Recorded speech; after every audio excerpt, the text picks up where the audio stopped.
the different portfolio committees that we wanted, that we had invited, still are engaged in different programs of their own programs which came up urgently. So they did mention that they will just ensure that some of the members do join us on the platform. Are most welcome. Portfolio committee members from higher education that might have joined us, from labor and women, youth, and persons with disabilities. You are welcome if there is other members that have joined us. And welcome to the delegations from all these departments. Will allow you to introduce yourselves, because I know you've got a joint presentation. So we'll just allow the leaders of the delegations to just introduce their delegations shortly. But you're all welcome, colleagues, to our meeting.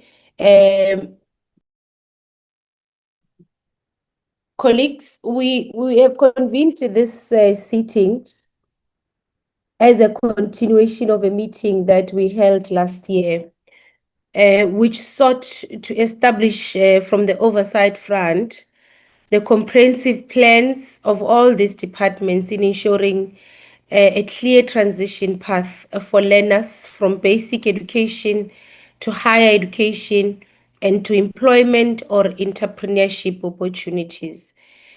We are all aware that we are convening this portfolio committee against the backdrop of the first quarter report, which indicated a rise in the unemployment rate from an already high 31.4% to 32.7%. Having 8.13 million South Africans who are eligible for employment and are not employed. And part of this number is young people who passed through the two departments of education with the hope that the two departments will empower them and give them a foundation for them to be able to enter the labor market with ease and start their own businesses on the other hand. As a result, colleagues, this discussion we're going to have is centered around the crisis of unemployment, the high unemployment rate, which mostly affect young people in this country. We must find, colleagues, a formula that drastically reduces the dire state of joblessness in our country. When the President responded to questions in the National Assembly last week, the President highlighted what we all call skills mismatch as one of the key contributing factors to this crisis, alongside, of course, a non-performing economy. Hence, we must have this holistic conversation, not in silos, but collectively. We must digest and interrogate this concept of skills mismatch, because it hinders the transition from funding to higher education and to prosperity or to success in the labor market. We have extended the discussion, colleagues, to include the work of all these departments in enhancing the vision of this administration of ensuring universal access to early childhood development by South Africans. The recognition of the importance of early childhood education by this administration is a shared stance. We agree as a portfolio committee of the focus on early childhood education, because enhancing cognitive abilities, social, emotional growth, and academic readiness of our children will go a long way in improving educational outcomes in basic education and translate into higher graduation rates and reduce social inequalities. As a result, colleagues, our discussions today are going to be centered around key focus areas. So we hope that you'll be able to answer the critical questions we have as a committee. Questions on how you are collaborating to enhance the access and success of early childhood learning, specifically as it relates to early childhood development practitioners and their empowerment. We want you to respond to questions on how you are streamlining education, which will then eradicate what the president termed skills mismatch. We want to understand how you're collaborating in ensuring that this three-stream model that we've been engaging on becomes a reality, and it really does add value or close some of the gaps that have been identified in our education system. We want to hear from you, colleagues, because this was the main engagement when we met last year, the transitioning framework. How are you ensuring that there is a smooth transition from early childhood learning to basic education, to higher education, then to the labor market of our learners? Having noted the fact that at a basic education level, the strides that we've made as government, as South Africa, are very huge.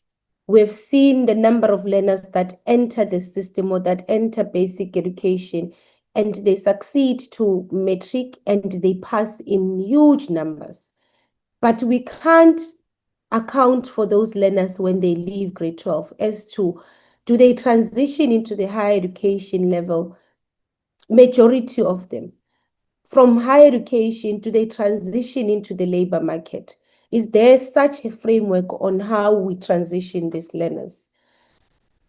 We want to hear from you, colleagues, how you are ensuring that learners with disabilities are catered for in these frameworks, in this work that you're collaborating on, how they are prioritized, and how they are included in programs of employment.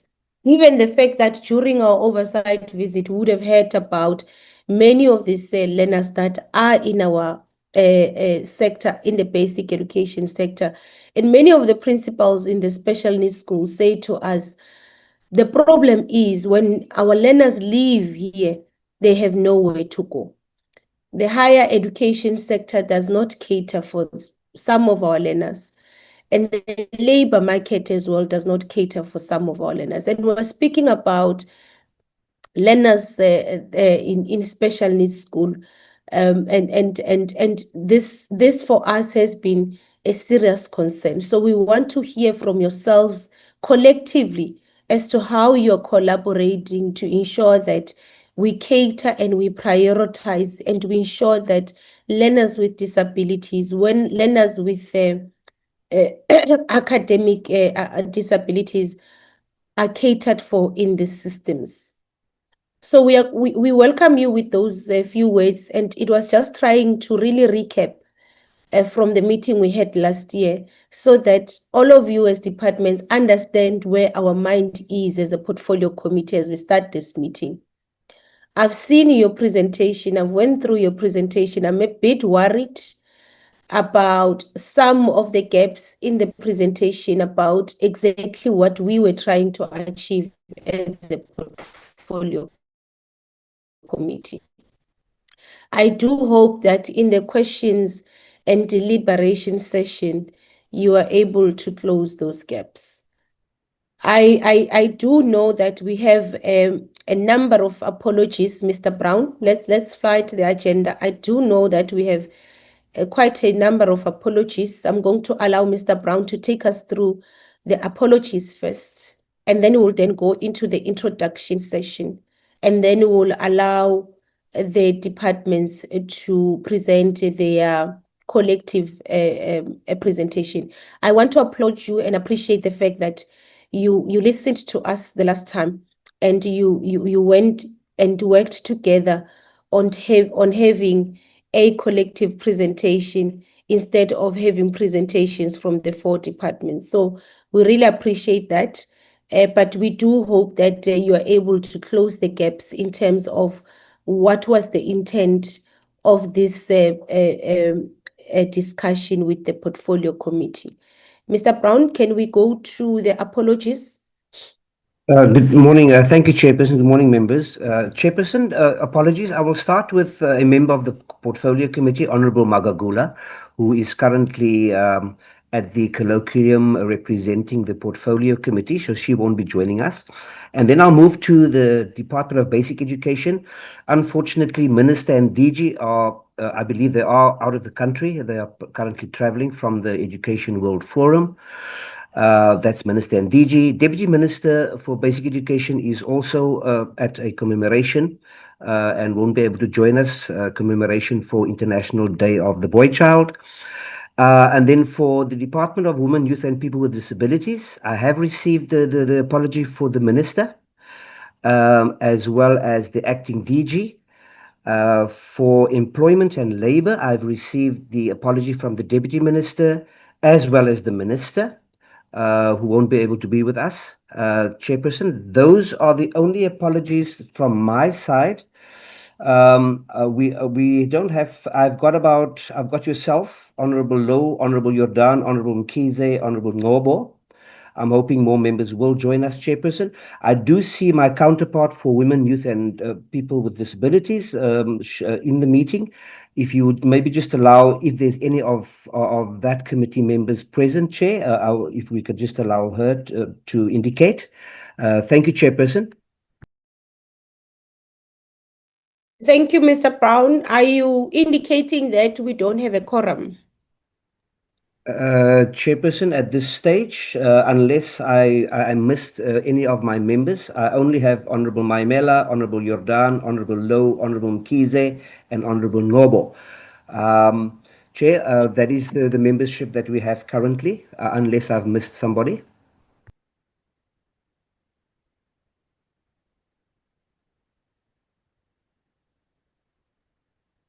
Okay. I want honorable members to comment on that, on the issue of quorum, how do we handle it? Because we do need to have a quorum, Mr. Brown. So I'm going to allow members to advise on that one.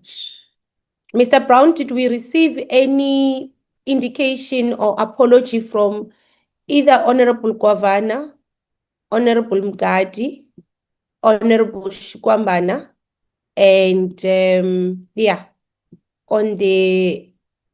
we receive any apologies from these members so that we know if they will be joining us or if they will not join us? And Honorable Kaba as well, Kaba and Chaba as well. Did we receive any apology from those members? Chairperson, from my records, I've only received one apology, and that was from Honorable Magagula. No further apologies from any of the members that you may have mentioned. Thank you. Okay. Okay. Are there any members from the Portfolio Committee on Women, Youth, and Persons dealing with disabilities? Persons with disabilities, apologies.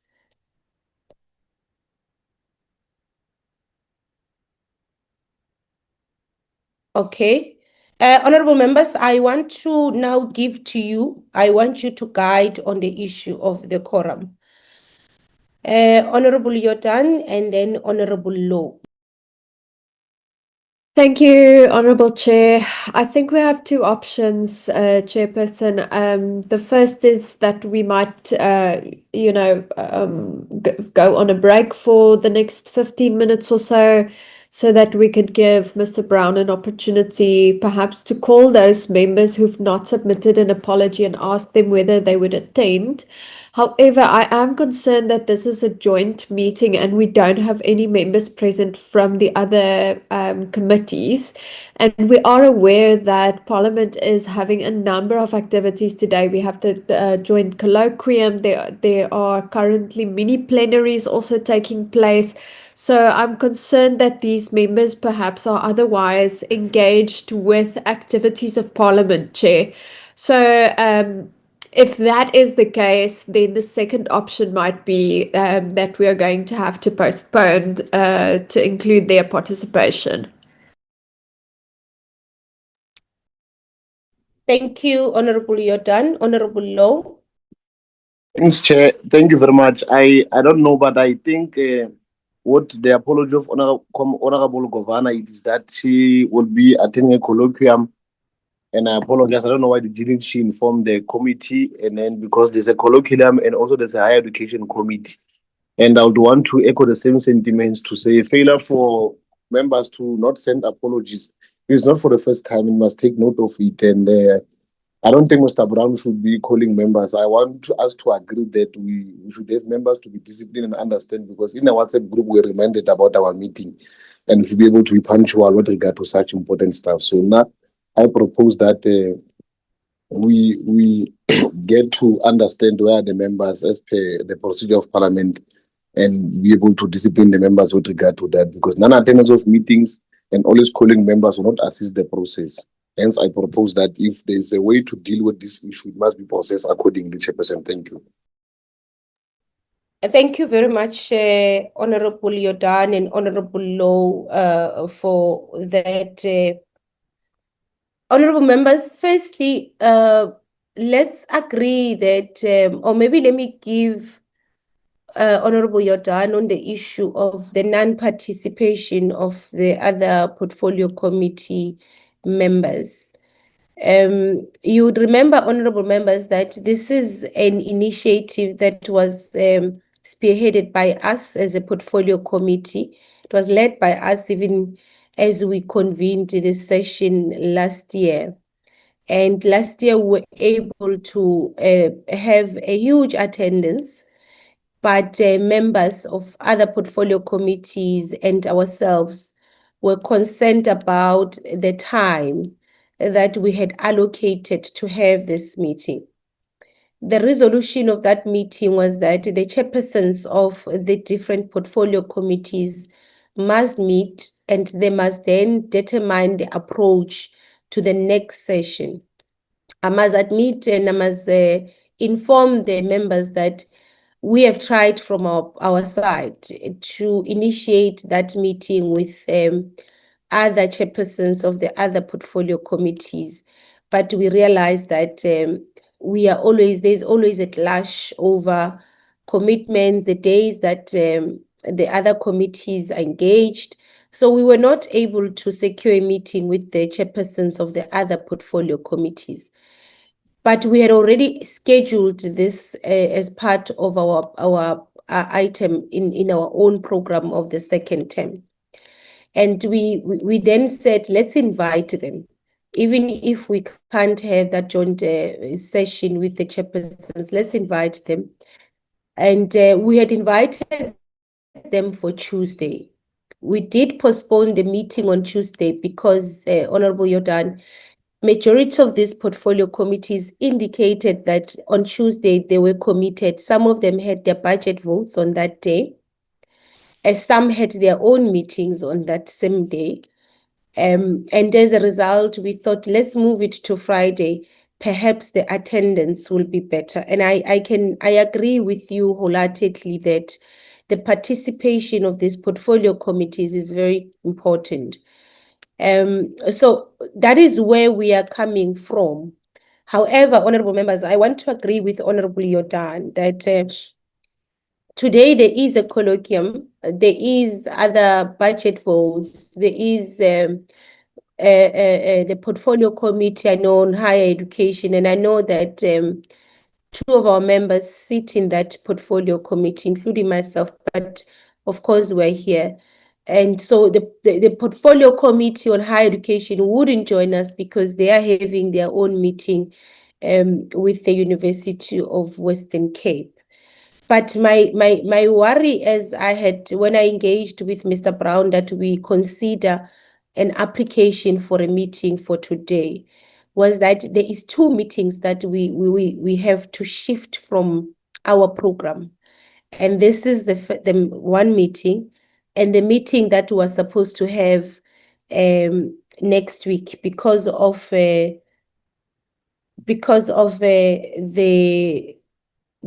budget vote, because we're having a budget vote. And we were corrected because I said that we can still continue with that meeting, but upon more consultation with the House Chair, we corrected that when portfolio committees that are having their budget votes cannot have their meetings on the same day. So we are then not going to have the meeting of Tuesday. And as a result, we're forfeiting about 2 items in a very busy term, because we're left with very few weeks where we're supposed to conclude our work. And that is why we had tried to have this meeting today. However, if we don't have a quorum, Mr. Brown, if we can't ascertain a quorum, it will be difficult for us to continue, because at least we must have the quorum of this portfolio committee. Even if we don't have, even if we wouldn't be able to have other members from other portfolio committees, but we must have a quorum from this portfolio committee. So, Mr. Brown, I don't know, I want to agree firstly with Honorable Jordan that let's check the members. If the members are not attending, and if the members are indicating that they are joining the colloquium or they will not be able to attend, we will be left with no option but to adjourn the meeting and reschedule the meeting.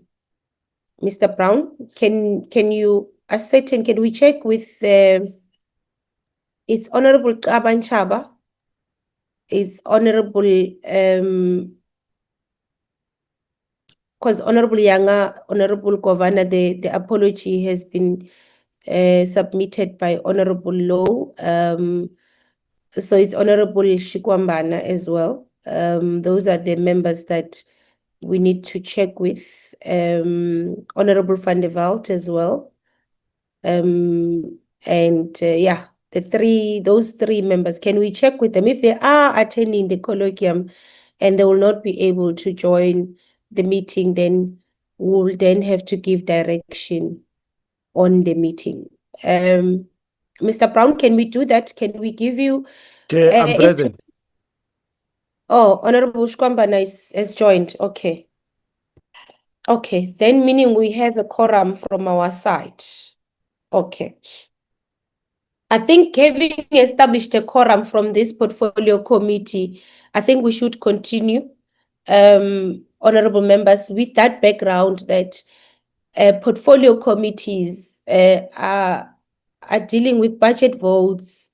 The program is really packed, and as a result, I doubt if we will be able to have a session in this term where we'll be able to secure. I believe that we can do that as a follow-up, because I want us to have this discussion with these departments to an extent where we believe as a portfolio committee that there is an established framework, and we're satisfied that their collaboration is really going to assist the situation on the ground. So I am anticipating that we might have another session, perhaps in the next term or in the fourth term, and then we can then try and coordinate better amongst ourselves as chairpersons to ensure that we've got participation of all these portfolio committees. We've got quorum. Can we now allow, Mr. Brown, we now allow the different departments, starting with basic education, for introduction, the leaders of the delegations to lead and to introduce their delegations, and then we can then move into the presentation. You will also advise, as you do the introductions, as to who is going to lead the presentation on your behalf as the 4 departments, because you do have a consolidated presentation. Basic education, I don't know who's leading the delegation, but we're handing over to you to introduce your delegation, and then we will give higher education to do the same, and then Department of Labor, and then a Department of Women, Youth and Persons with Disabilities. Good morning, Chair. Granville Whittle. I am acting DG at the moment.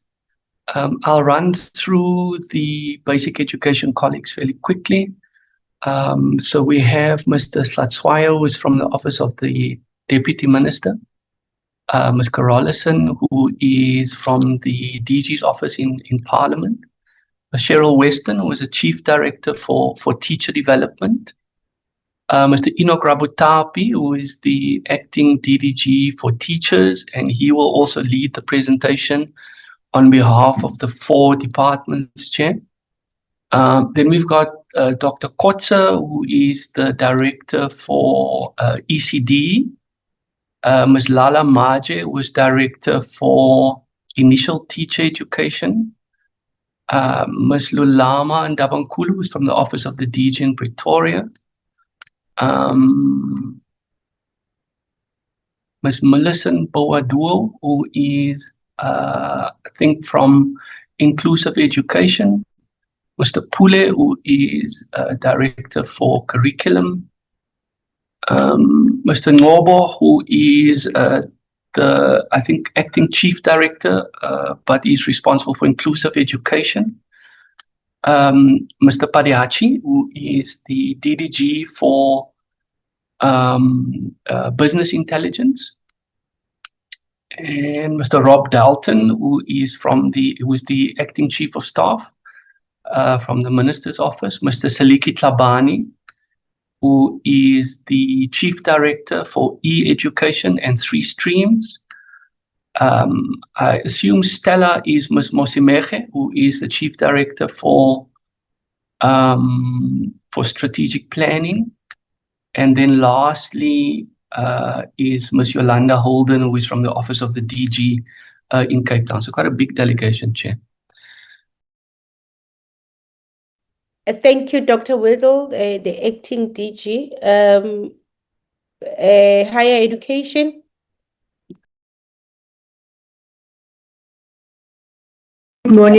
Good morning, Honorable Chairperson and the honorable members present on the platform. Apologies for interrupting you. I really apologize. We are requested to show our faces because Parliament is streaming. So let's switch on our cameras, at least so people at home are able to put a face to the voice, and then you can then switch it off when you're doing the presentation. Apologies, you can continue. Apologies for that. That's fine, Honorable Chair, and good morning to the Honorable Chair. Let me just try. It's acting up now. Just 1 second. Honorable Chair has already indicated that the DG is with the Portfolio Committee on Higher Education and Training, and they are currently in Cape Town for the oversight visit. I think this will be better. For the oversight visit to the University of the Western Cape. So I'm not necessarily acting. I'm not acting at all. In fact, I'm just standing in to lead the Department of Higher Education and Training delegation as the Director General is not available. And in terms of the colleagues that are present here from the Department of Higher Education and Training is myself. My name is Tembisa Fuchane. I am the Deputy Director General responsible for Community Education and Training. And I also have Mr. Philip Chabalala. Mr. Philip Chabalala is the Chief Director in the University Branch. He is present here. I also have Ms. Sesi Mahlobongwane. Ms. Sesi Mahlobongwane is the Director in Social Inclusion. She's also present there. And we have Mr. Vele. Mr. Vele is the Chief Director in the TVET branch. And those are the representatives that you have from the Department of Higher Education and Training. I hope I've not missed out on any of my colleagues. Thank you very much, Chairperson. Thank you very much, Miss Fuchana. Correct, Fuchane. I'm pronouncing it correctly. Fuchane, yes. Yes, thank you very much. Department of Labor.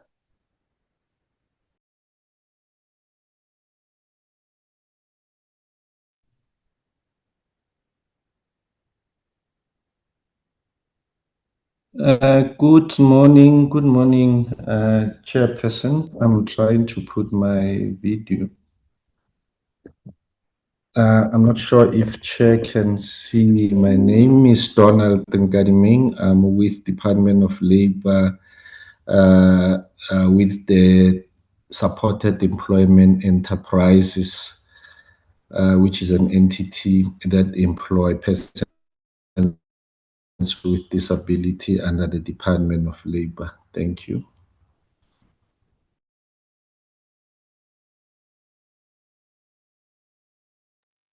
So from the Department of Labor, that's the only delegation we have. Good morning. Good morning. All right. Yeah, ne? Okay. Good morning, honorable members and fellow officials. My name is Lulu Madlope from the Department of Employment and Labor. I would like to introduce our delegation from the Department of Employment and Labor. And Tate Donald has already introduced himself. And then we have Uaus Mpumi Ngonywa from the Labor Activation Program in our entity, the UIF. She's the Chief Director there. And then we have Ntate Maele Chinape, who's also the director in UIF, the Labor Activation Program as well. And then we have I see Yvonne as well in amongst us as well from the Deputy Minister's office. And I think those are the people that I could pick up from the attendance. Thank you, Chairperson.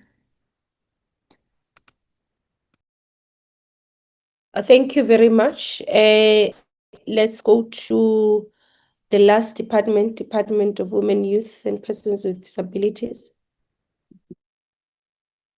Good morning, and Chairperson for Portfolio Committee and the colleagues from the Department of Women, Youth and Persons with Disabilities. We are represented by Ms. Putima Vilevile. I'm the Chief Director responsible for advocacy and mainstreaming for the rights of persons with disabilities. I'm also tendering the apology of the DG. They had a pre-scheduled meeting with the United Nations today, where the minister is participating in also. And our other colleagues are in a validation workshop for which is the reporting time for the white paper on the rights of persons with disabilities. So I'm here on delegated by the DG, but also on behalf of the Department of Women, Youth and Persons with Disabilities. Thank you. Okay, that's fine. You're all welcome, colleagues. So you will advise Dr. Whittle, who is going to do the presentation on behalf of the 4 departments. Thank you, Chair. It will be Mr. Rabutapi. Mr. Rabutapi, over to you. Mr. Rabutapi, we are giving you strictly 30 minutes to deal with the presentation. It's a long presentation I've seen. We went through the presentation from our side. We're giving you strictly 30 minutes to go through the presentation. Good morning, Chair and honorable members, DGs, acting DGs on the platform, and my colleagues. Thank you, Chairperson. I will do my best to try and stick to the timeframes. May I request that the presentation be flighted? Let's see if I can share maybe.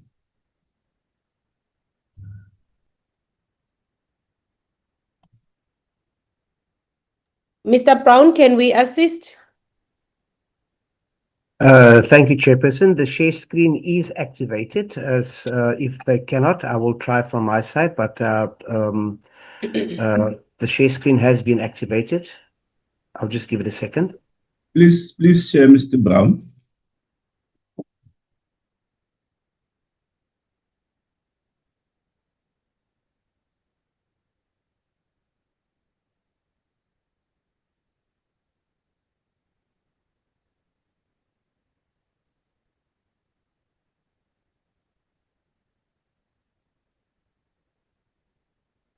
Okay. If you can just put it on slideshow, Mr. Brown. Yes, Ms. Carolison, Liesel, may you just put it up? There we go. Okay. Thank you. All right. No, thank you very much. If we can go to the next slide. The next slide is just outlining the aim of the presentation, which basically highlights the areas as per the request from the portfolio committee in terms of the areas that the presentation needed to cover. Next slide. So this slide is providing a context of this collaboration as it is drawn from the National Development Plan about the need for departments to actually collaborate in order to build a capable and developmental state that has to be strengthened through intergovernmental relations. And there is a framework that is also addressing how departments can collaborate with each other and how they can resolve disputes amongst each other. Next slide. The next slide is about the work that we are doing around ECD. The purpose of the collaboration around early childhood development is to ensure that we lay a solid foundation for the holistic development of a child from birth to up to the age of 5 years. The Department of Basic Education, of course, is the lead department in this regard, but it has to collaborate with other departments, mainly the Department of Higher Education and Training, that is providing a proper qualifications framework for the effective recruitment and training of practitioners. The roles and responsibilities of the two departments are outlined there, where the DBE as the lead agency is responsible, amongst others, for practitioner development and to facilitate access to skills programs. But the Department of Higher Education is mainly responsible for the strengthening of the qualifications and training pathway by ensuring a coherent and quality assured ECD qualification system. Next slide. Now this slide, it's painting the current context with regards to ECD and highlighting the fact that about 37% of ECD programs have practitioners who do not have grade 12 qualifications, and highlighting also the fact that ECD centers are micro-enterprise owners and cannot take time off for their own training. But it also highlights the need for a strong skills focus that is required to improve child outcomes. The graphs there are painting the qualifications landscape, comparing particularly between your practitioners as well as the head of institutions. And what the slides there are showing is that there's still a significant number of practitioners, including head of these institutions, who still don't have the requisite qualifications, with the majority of them either having below NQF level 4, which is below matric, and a number of them, of course, having matric and NQF level 5 certificate. So the data is as reflected on the slides. The next slide.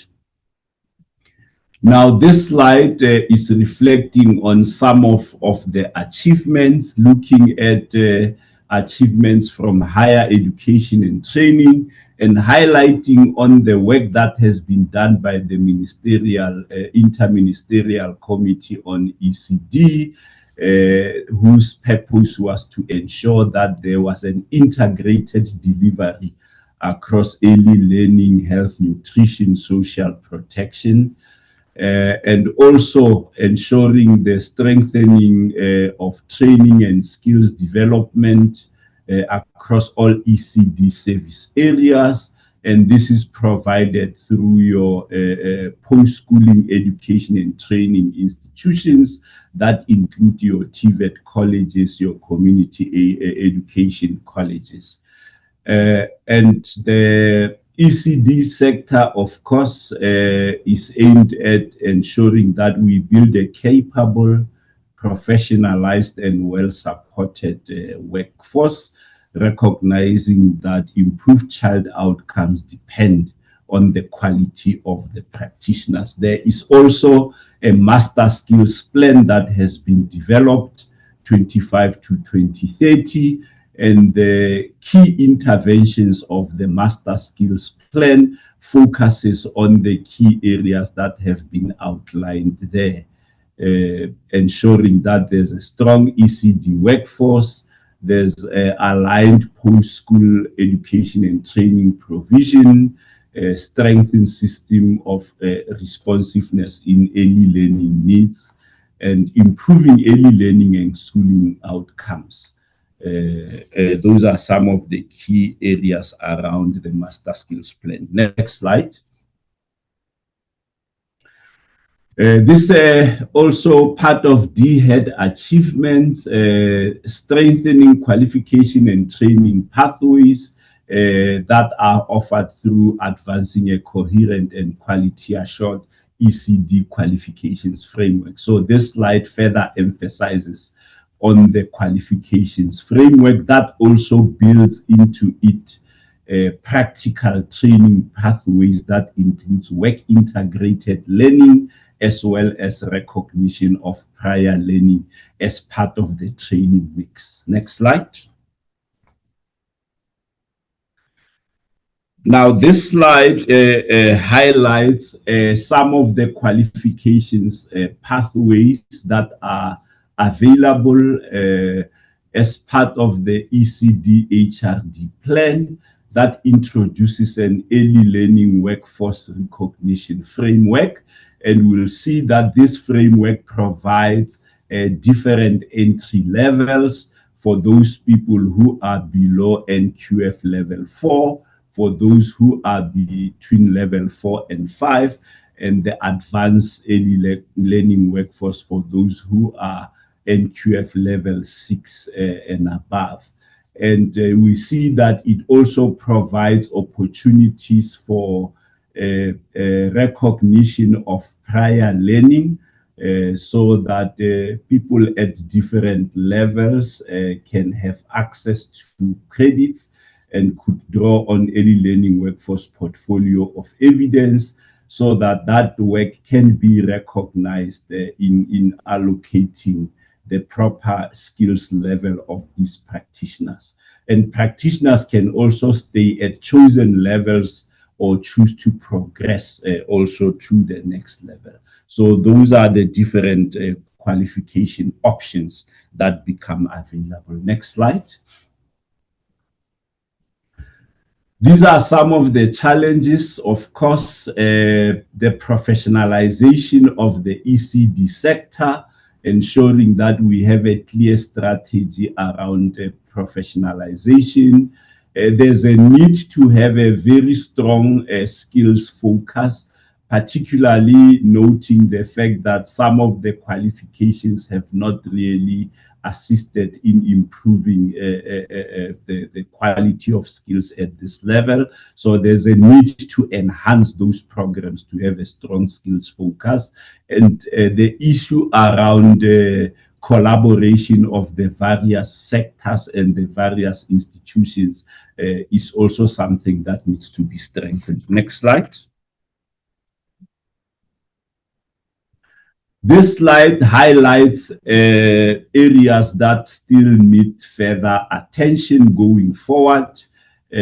Amongst others, the establishment of a multi-stakeholder body that will focusing on strengthening the early learning workforce, the introduction of practice standards, the development of a national program, adoption of mentorship and coaching frameworks, strengthening of quality assurance and support, but also looking at the possible implementation of micro-credential system.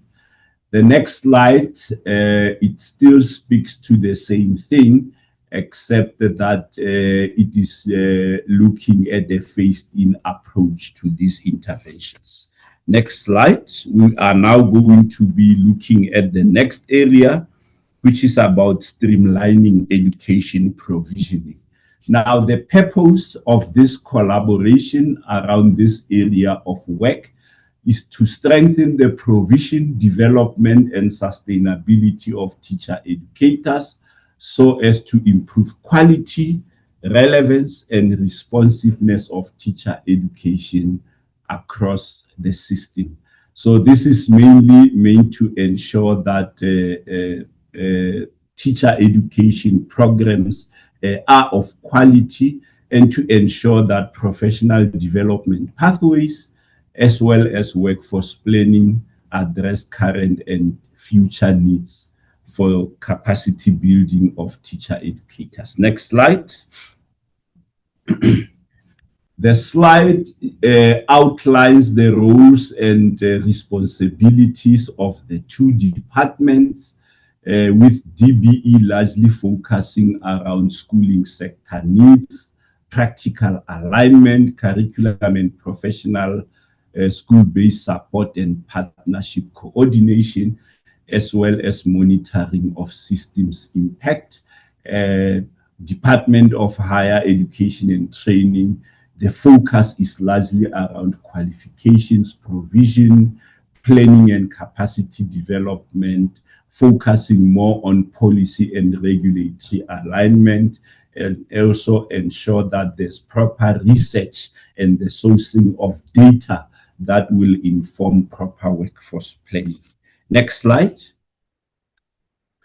This slide highlights some of the key areas of collaboration between the two departments, which focuses largely around policy, where the two departments are working together, and also around issue of recruitment, as well as quality of programs, areas around transition, particularly your work integrated learning, support for your continuing professional development, particularly support with short courses, funding mechanisms, as well as monitoring and evaluation. Next slide. Some of the key achievements looking at what has been achieved through the Department of Higher Education and Training, the implementation of qualifications and training at practitioner level has been accelerated. The issue around coordination between universities, TVET colleges, as well as the ECD sector, alignment between qualifications, curriculum frameworks, and workplace practice, as well as interdepartmental collaboration. Next slide.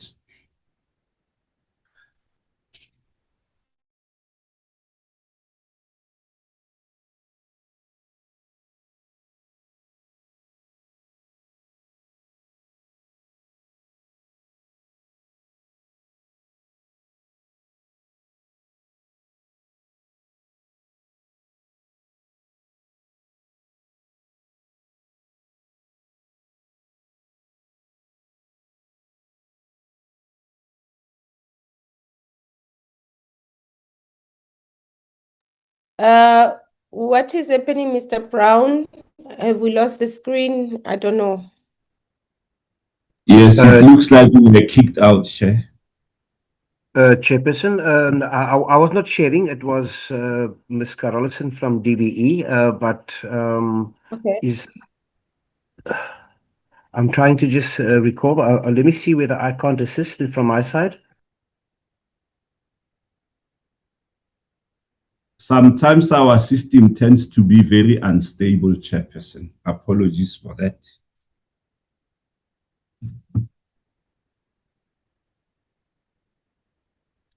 I think I was on slide 19, if we can go there. Streamlining educator provision.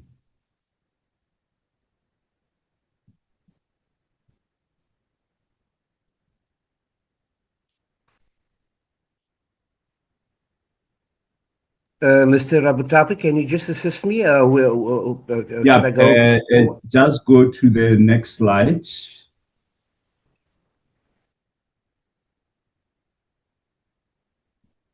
I think it's the slide before grade R. Please go again, move on. Yes, move on. Move on, move on, move on. DHET, move on. I've passed here. Yes, let me start on this slide. I think it's fine.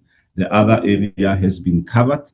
So this slide is also highlighting some of the work that we are doing around upgrading the qualifications of grade R practitioners. And the slide shows that within grade R, there were about 7,294 practitioners who are currently underqualified. And there's a breakdown of cost per province that work is currently underway to work with University of Northwest and UNISA to upgrade the qualification levels of these grade R practitioners. Unfortunately, the success levels have not been that great, because so far only 489 have been registered with University of Northwest for the diploma in grade R. And then with UNISA, only about 212 have been registered for the higher certificate, which is leading to be at foundation phase, and only 57 have been registered for be at foundation with UNISA. So about 269 is currently registered with UNISA. We are looking at other options where we can register more practitioners, but the unfortunate part is that most practitioners don't have the requisite entry levels qualifications to be enrolled either into a diploma program or a degree program. Next slide. So this is part of the achievements between the two departments around the policy areas, the revision of the integrated strategic planning framework for teacher education and development. This has been finalized and approved. The national policy framework for teacher education and development is being updated.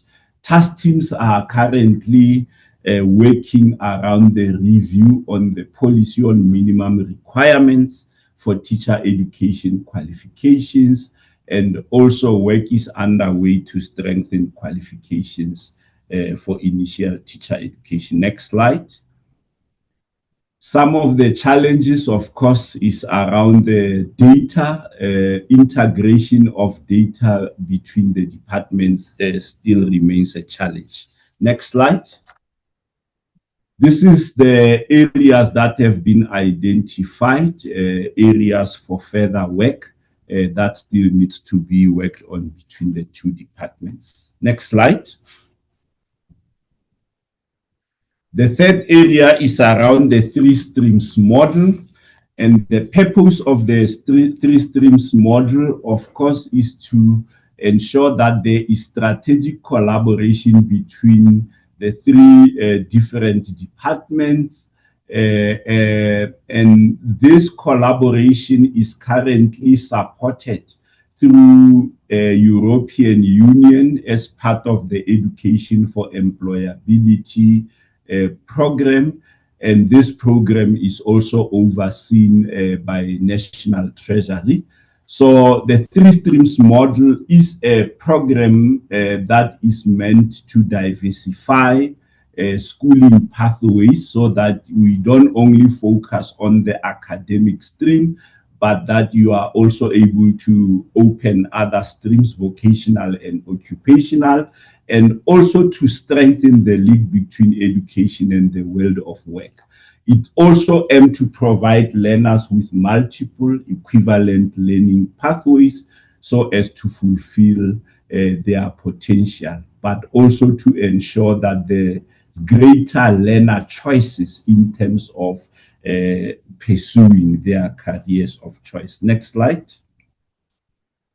This is largely the objectives of the three streams model, which is likely to ensure that the transition from schooling system, it's moved from a traditional academic focus to a more diversified model that is able to prepare learners for various career pathways. We can go to the next slide. This is a slide that outlines the key roles and responsibilities of the three departments. Department of Basic Education, which looks likely more at curriculum development, as well as implementation of occupational and vocational pathways. Department of Higher Education and Training, looking more at articulation, particularly with TVET colleges and universities, to ensure that there's seamless transition between the two. And then Department of Employment and Labor, it's to ensure that it provides a labor market intelligence to inform curriculum needs, and also facilitating apprenticeship placements and tracking graduate employability and school to work transitions. Next slide. These are some of the achievements from the point of view of the basic education, that there has been a successful piloting in the rollout of the occupational pathway in different schools of skills. They have focused on curriculum strengthening, where the caps for the various vocational and occupational subjects has been finalized. And also the issue around institutional readiness, looking at the infrastructure, the initial auditing and equipping of technical workshops in designated focus schools. Next slide. So some of the achievements include the development of articulation pathways between your technical high schools and technical occupational schools, largely with TVET colleges and community colleges. Curriculum alignment, particularly aligning subjects and competencies between the national curriculum statements, your technical occupational curriculum, and your vocational certificates offered through TVET colleges. Your occupational pathways also, the collaboration has been strengthened, particularly the development of occupational pathways that are linked to the Quality Council for Trades and Occupations. Next slide. The implementation of the occupational curriculum that has been achieved through the collaboration between DBE and DHET, the program for the support of artisan development, as well as the expansion of technical and occupational schools, so that you expand the provision. From the Department of Higher Education, the TVET is currently focusing on your NQF level 5 and 6 qualification, also supporting the implementation of the 3 streams model, and there are currently ongoing engagements between the 2 departments around collaboration between the 2 streams, the vocational as well as the occupational stream. Next slide. So some of the challenges and areas for further action include elimination of duplication, particularly between your TVET colleges and your technical schools, collaboration in relation to teacher development programs between the 2 departments, integration of systems for monitoring, and also synchronization of policy to support the implementation of the 3 streams model. Next slide. This is the next area of priority. Next slide. The purpose of collaboration in this is to ensure access to PSET opportunities for those learners who are school leavers after grade 12, and those learners who are neither in education, in employment and training, as well as your unemployed graduates. And also to ensure that the PSET system is able to expand the number of places for your higher education institutions, looking at different modes of delivery. That includes also provision through your CETAs, support, of course, for your second chance matric program, and also adult literacy and numeracy programs that are offered for entrepreneurship and employability through community education colleges. Next slide.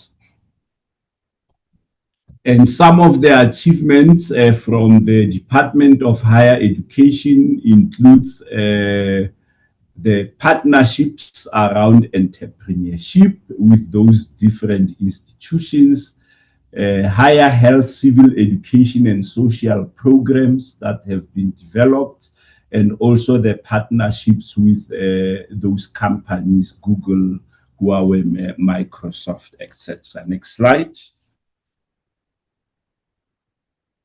Now, this area relates to the work that is largely led by the Department of Basic Education around youth employment initiative. And the purpose there is to ensure that 158,000 young people are placed in schools as teacher assistants, which is a program that has been running for a number of years, that is providing skills and competencies to young people. And since its inception, it has also assisted in reducing the administrative burden on schools, but whilst at the same time ensuring that it empowers our young people with critical skills, particularly those women who are offered critical work exposure, as well as training in areas such as ICT, reading support, as well as school administration. And it is done, of course, in partnerships also with the Department of Labor, through the Unemployment Insurance Funds Labor Market and Funding Mandate. Next slide. And these are largely the objectives of the employment initiative, and I think we have largely highlighted on what the key purposes are. Next slide. These are the different the roles and responsibilities of the different departments, where basic education is responsible for program design and strategic leadership, coordinating PEDs, collaboration with, of course, the paymaster. It oversees recruitment, manages appointments, contracting, and monitoring and reporting, and also risk and compliance management. Department of Labor provides funding for creation of job opportunities. It oversees systems for stipend payment. It provides funding for paymaster, also oversees compliance with labor legislation and UIF requirements, and also participates more in oversight, monitoring, and reporting, as well as impact assessment, and also audit requirements are fulfilled. And higher education and training is largely around articulation pathways between universities and TVET colleges. Next slide.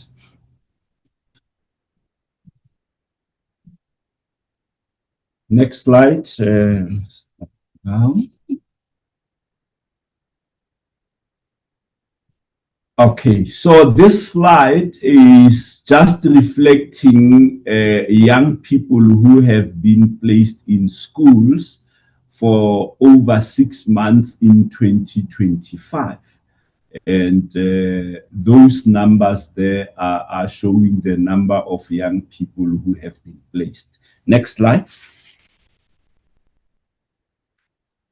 This slide is largely showing the costs that have been incurred, particularly around the payment of stipends. And you'll see that about 3.7 billion has been spent in stipends over the period under review. Next slide. Mr. Rawutapi, you know the 30 minutes is up, right? Oh, okay. I want you to summarize. Can I round off, Chairperson? Yes, please. Thank you. Okay, so this slide is highlighting some of the key training areas that has been offered to the students. Next slide. This is also reflecting some of the key training areas that has been offered to students. Next slide. This is just an indication of the planning that is currently being undertaken for phase 6 and some of the cost implications for the expansion of the program. Next slide. This is just an indication of some of the allocation of the job opportunities, showing that the bulk have actually been placed in the foundation phase, but then it also highlights some of the areas where assistants have provided assistance. Next slide. Now, next slide. I think it provides the same information. This is the last area, Chairperson. This is around white paper 6 around special needs education. Next slide.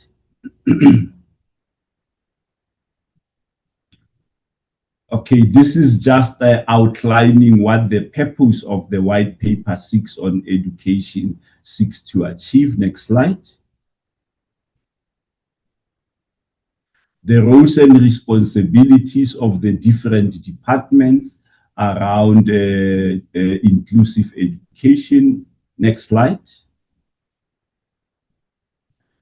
Okay, these are some of the work that has been undertaken. The establishment of the ministerial task team, whose mandate has been extended until 31 March 2026, and different departments are participating in the committee, and its report is due on the 31st of March 2026. Next slide. These are placement of learners with disabilities in special schools. It's a comparison between 2002 and 2026 that shows the numbers that have been placed in special schools, the learner enrollments, the public ordinary schools as well, where numbers learners with disabilities have been placed, including those learners with severe to intellectual disabilities. Next slide. So this is also a placement of out-of-school youth, and in a national task team that has been established that includes different departments to facilitate the process of placing these learners in schools. Next slide. Next slide. These are some of the programs that are being undertaken around early screening and identification, the work that is being done to ensure that there's early screening and identification of levels of disability. Next slide. This is about the field testing of some of the tools and the devices. Next slide. The hearing programs. Next slide. Some of the achievements from a policy perspective, of course, from DHET, which indicates some of the work that is done in universities and the centers of specialization that have been established at various universities to support learners with disability. Next slide. These are some of the policy intentions of the policies that have been brought in place to support and improve the lives of learners with disabilities. Next slide. Some of the challenges, of course, the misalignments, shrinking budgets, over-reliance on special schools, and stigma, the negative attitude towards persons with disabilities, and some of the incoherent policy frameworks. Next slide. So the next slide you can move, it highlights some of the challenges that are being experienced, and this slide is mainly around further work, which focuses largely around the review of the Education White Paper 6, where the various departments are participating. Next slide. Next slide. This is just areas for further action. Next slide. Yeah, this is the last slide. This area focuses on additional areas of collaboration that are being undertaken. For an example, the migration of the examination function for ABET to DHET, review on the protocols on the use of public schools facilities as centers for community colleges, looking at greater synergy between the two departments around the second chance metric program, and also resolving outstanding challenges on the National Senior Certificate for Adults. Next slide. And that's it. Thank you, Chairperson. Apologies for going over the time. As you've indicated, the slides were quite voluminous, but thank you, Chairperson. Thank you very much, Mr. Rabutapi. Thank you for that presentation. Honorable members, that is a presentation from the 4 departments on the 4 key areas that we wanted to engage with them on. I am going to take hands for questions, deliberations, discussions on the 4 presentations.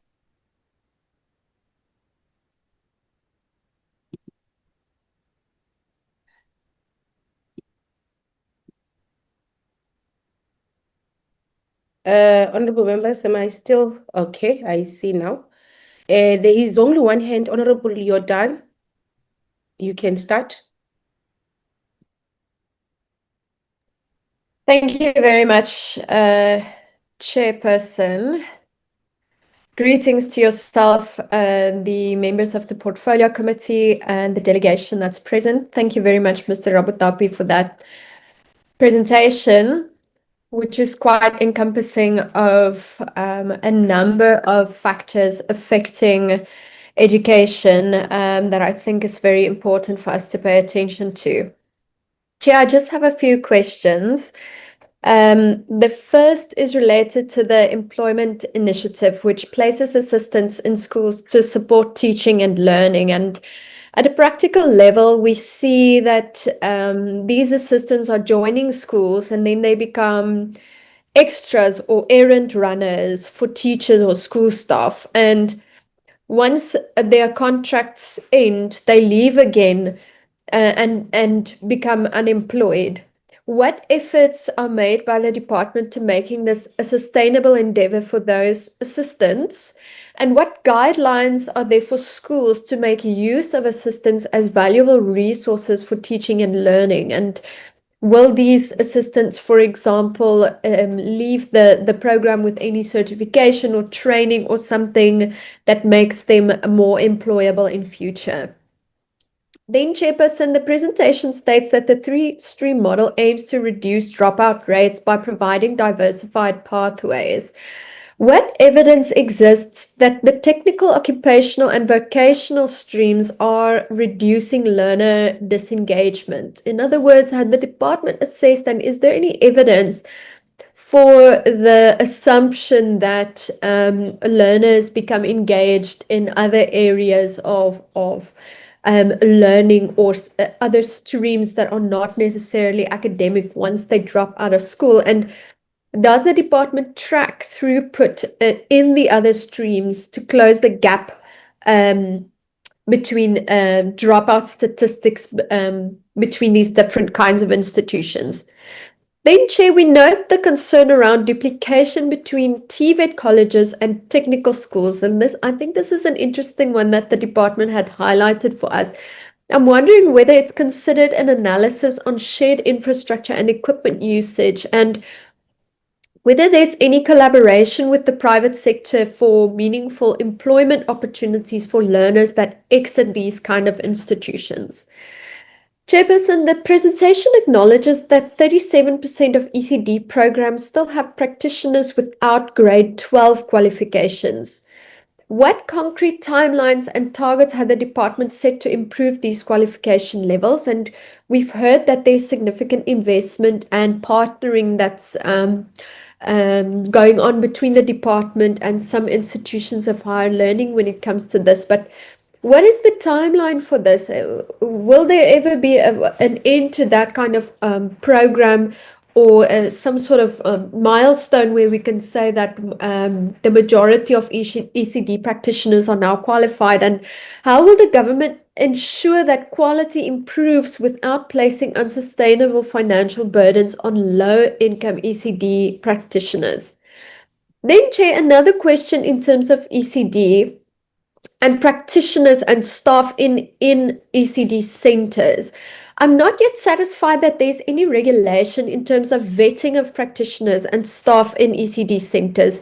What steps have the department taken to work towards ensuring that ECD centers, which for the most part are privately owned, employ people that can be trusted with caring for young children, and that they do not become centers of opportunity for predators and criminals and sort of people with delinquent behavior? Chair, the presentation notes that more than 1,000 learners with disabilities have been placed in schools since the circular in 2023. How many learners with disabilities remain out of school nationally, and what are the biggest barriers that are presenting placement and retention for these learners? How are learners with disabilities supported to further their education and training, and what engagements are taking place with institutions of higher learning for this? And you might recall in one of our oversight visits, I think this one was to the Northwest, there was an indication by a school principal that the learners from his school are performing exceptionally in grade 12. They obtained their matric, but when they want to further their education, they cannot do so because of a lack of resources and support, materials that might be needed, and so on. So I'd like to know what efforts are being made to bridge that gap for those learners. Then just 3 more questions, Chair. I've recently learned during oversight to Mpumalanga that blind learners are forced to study the DCAPs regardless of their abilities and the possibility that they might have, potential to perform with the regular curriculum, due to schools not having access to teaching them Braille. And this locks them out of future opportunities that they may have had the potential for. Has the department ever assessed the extent of this, and what is their response for this concern?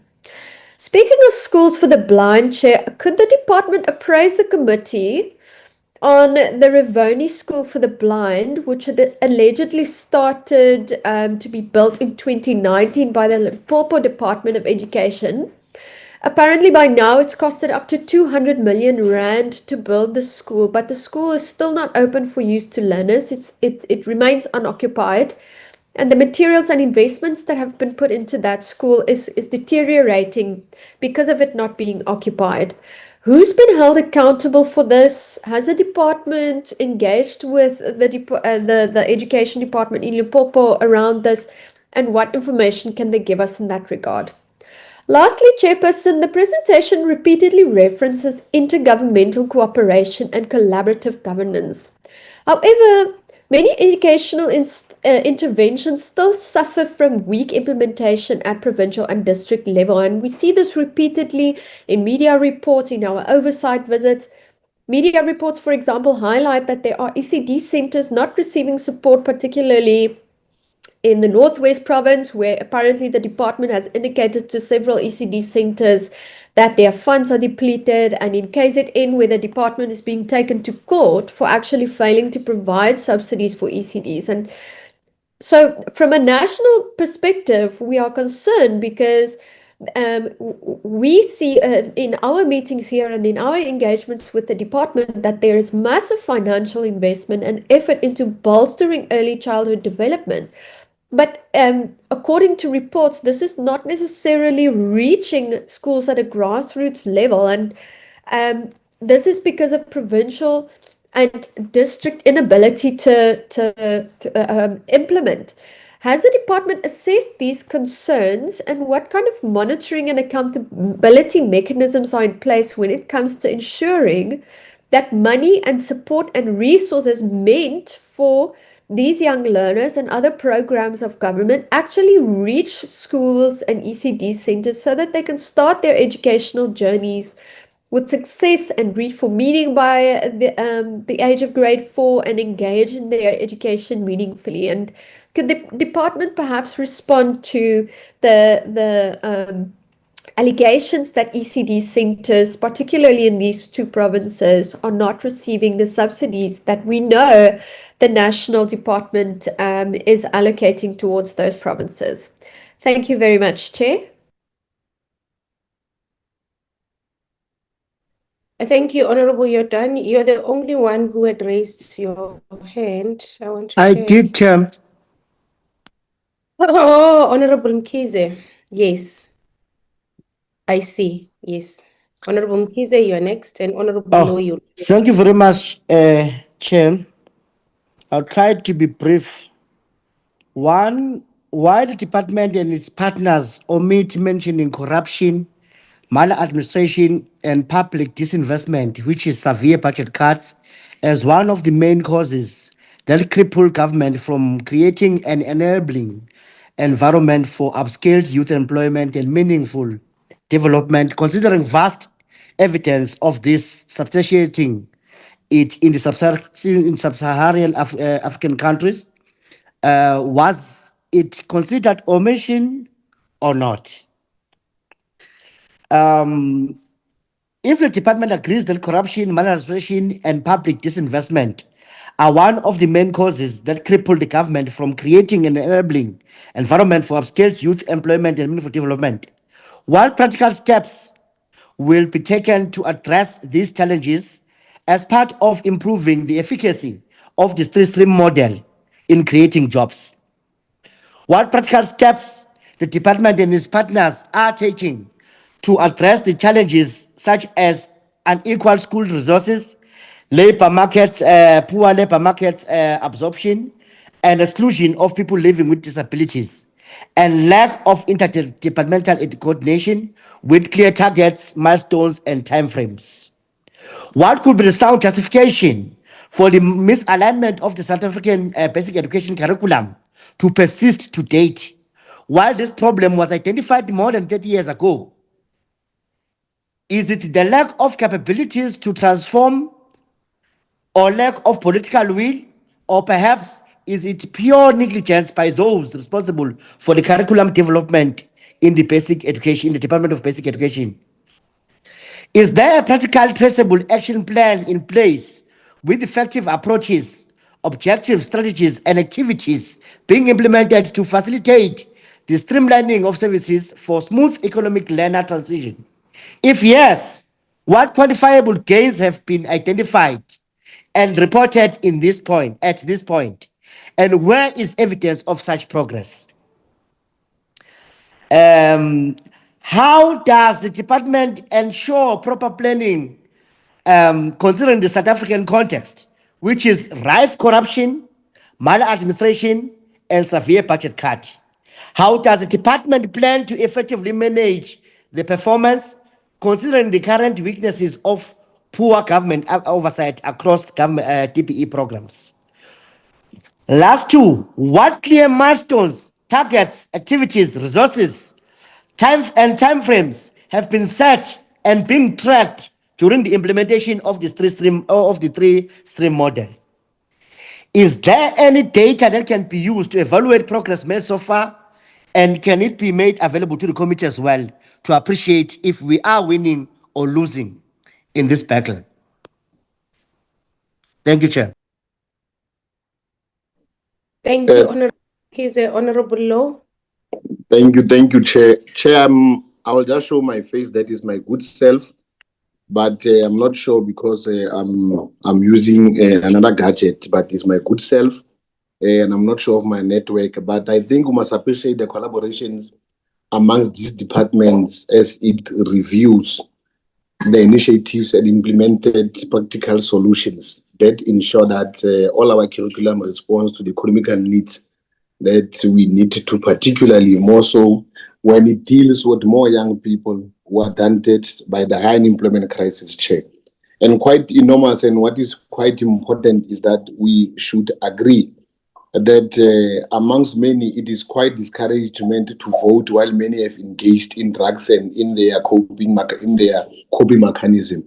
And it's quite clear that from the comparative research conducted by the curriculum misalignment, it is not only an issue, but a slow economic growth continues to have a detrimental effect on the employability of youth. And we must put an argument that this crisis further compounded by the global shift towards industrial digitalization, which has forced many young people, Chair, out of work and limited the entry of new recruits. Yet we are told digitalization will be the new driver of employment, Chair. So I'm raising all of this, Chair. And I want to start by posing my first question to say, in the specific, because in the previous meetings, I would want to know what budget has been allocated specifically for technical infrastructure upgrades, and then how many schools currently have fully functional workshops and laboratories. I would have asked this question. I'm asking it, and I did not get an answer last time because we wanted to know so that we are able to know what becomes proactive initiatives of the department to put into effect the laboratories that are going to respond to the needs, because we can't have an interrogatory a statement that says that we must respond to the needs of the economy, we must prioritize the STEM subjects, but there's no need to show willingness with regard to equipment. And most of the schools in the last committees, they were also reported to say for those schools that were out of the schools, they were one of the best schools, they were abandoned by virtue of either people wanting to go to look for opportunities. So we need to know these laboratories and what is the department intentions with regard to functional laboratories and workshops that are going to indeed respond to the current demand of the economy. How successfully the Streamline model been preparing learners in the technical, vocational, and entrepreneurial pathways? And how is the labor market intelligence from the DEL being integrated into the curricular review processes? I would also like to know, Chair, what percentage of second chance matric participants successfully transited into the preset institutions, because we need to know. I'm saying this because we know how many are writing, we know how many are getting subsidies, we know how many are going to need to be exempted, we know how many are willing to pay for themselves. So we know to be abreast and be told about these particular issues, and how many CET graduates secure employment or entrepreneurial opportunities must be told about those particular things. And then, is there a national graduate tracking system across DB and DHET and the Department of Labor, so that we're able to know, if this is there a contingent with regard to that, and if there is, they must be able to tell us how effective it is, and how do we therefore put measure. And we also want to know how does government supporting transitions into informal economic and entrepreneurship. What sectors currently demonstrate the greater demand for youth employment?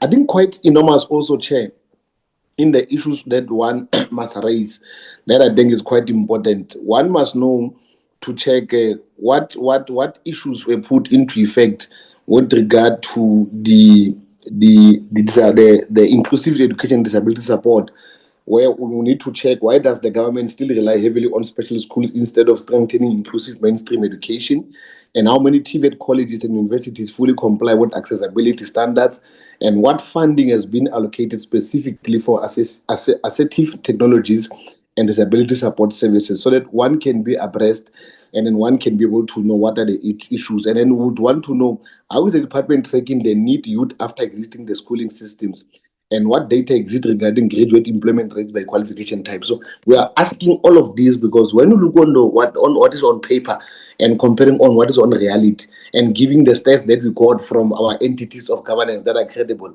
it creates a problem for us to track progress and take, are we going to be able to amalgamate and get to what we would want to attain at the ultimate end. So it's quite enormous that we get to know and understand the progress, and we get to know how we are moving, Chair. I wish to submit. Thank you very much.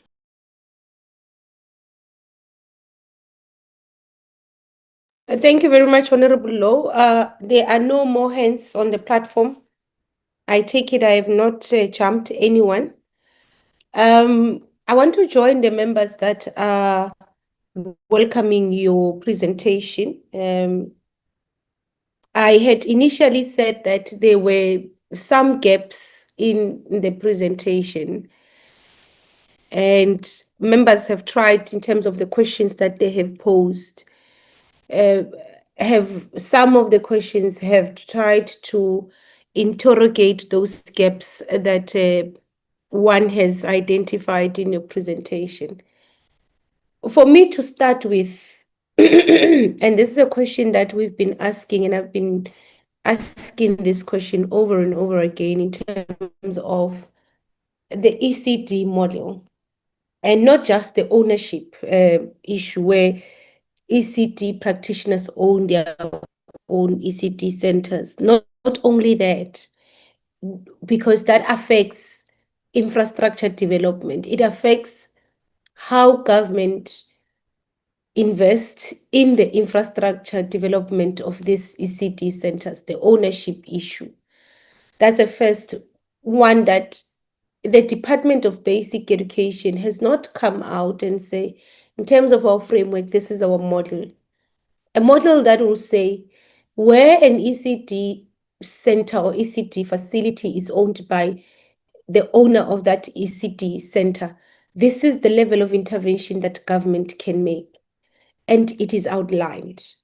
Where the ECD center is owned by the state, this is the responsibility that the state takes, because where we are seated, we want to increase access. We want to ensure universal access to ECD centers.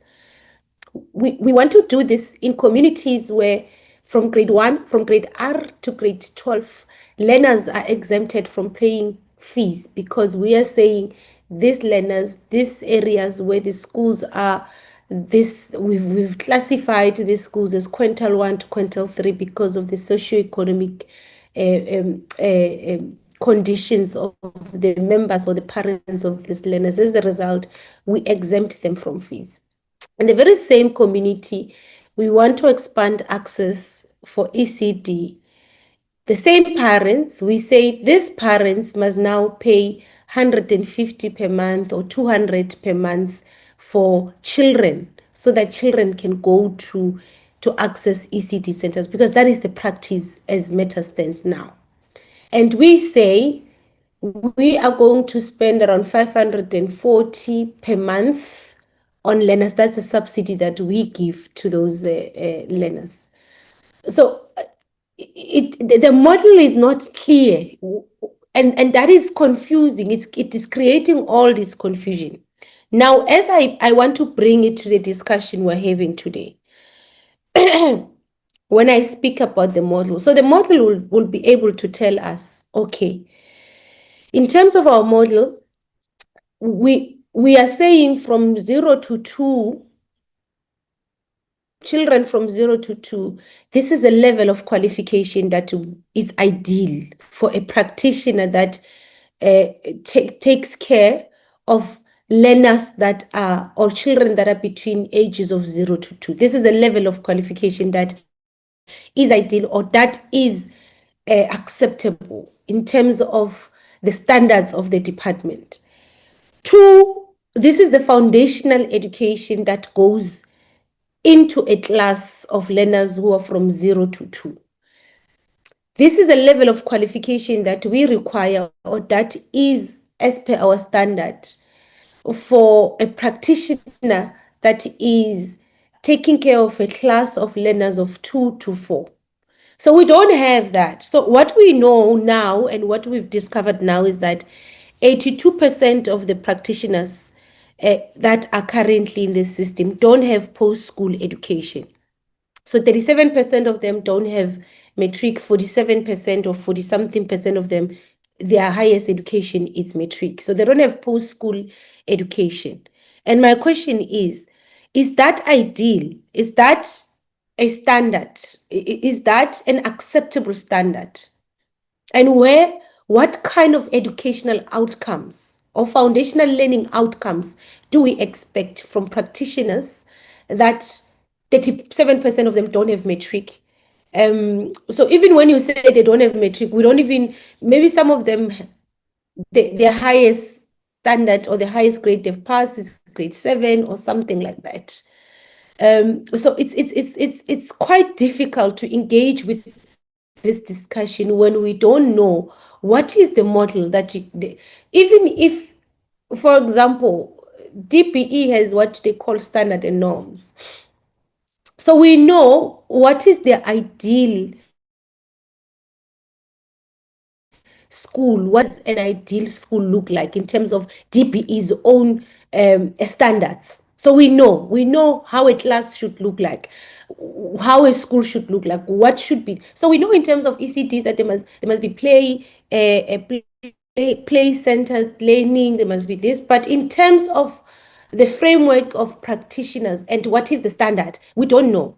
So as a result, even as you speak about interventions in this regard, because you're speaking about interventions, and I agree, I think one member, I think it was Honorable Lord, Honorable Mkize, who said, so give us numbers currently. So how many ECD practitioners have you or are you assisting to enroll and upgrade their education level out of this 82%? Unless if you say to us, look, having matric in terms of our standards, it's acceptable for this cohort of learners. And that is fine, because you'll be able to substantiate it. The issue of recognition prior learning, you speak about it, it's on paper, it's in your presentations, in your documents. What are the numbers? How many ECD practitioners currently in the system have you assisted in terms of who have obtained the recognition prior learning certificate qualifications? How many have you assessed? How many are in the system? How many have applied? How many have you encouraged? Or how many qualify? At least how many qualify? Because in terms of your Vanapili mass registration, you ought to know the number of practitioners you have. You have that data. So at least you should know how many of them have been in the system or have been in this sector for long. So you should be able to say, we've actually enrolled this number for assessment, and this number has been successfully assessed. So because we want numbers. it's not enough for you to say to us, this is what we are doing. When we ourselves, when we go to the ground, we don't get it. We don't get a sense of what you're doing. We don't even get it from the beneficiaries, those who are supposed to be the beneficiaries of all these beautiful programs that you're speaking about. So perhaps tell us about numbers, tell us about where. So these are the numbers, this is in this province, this is how many that we've assessed through the recognition prior learning program. Unless if you're saying you have not started, it's a framework that you're thinking about, you've not really started with it. Also say that. Now, the other part is when you speak about the professionalization strategy in the ECD center. Now, this is where I want to get in and I want to ask. So, are you aligning that with remuneration?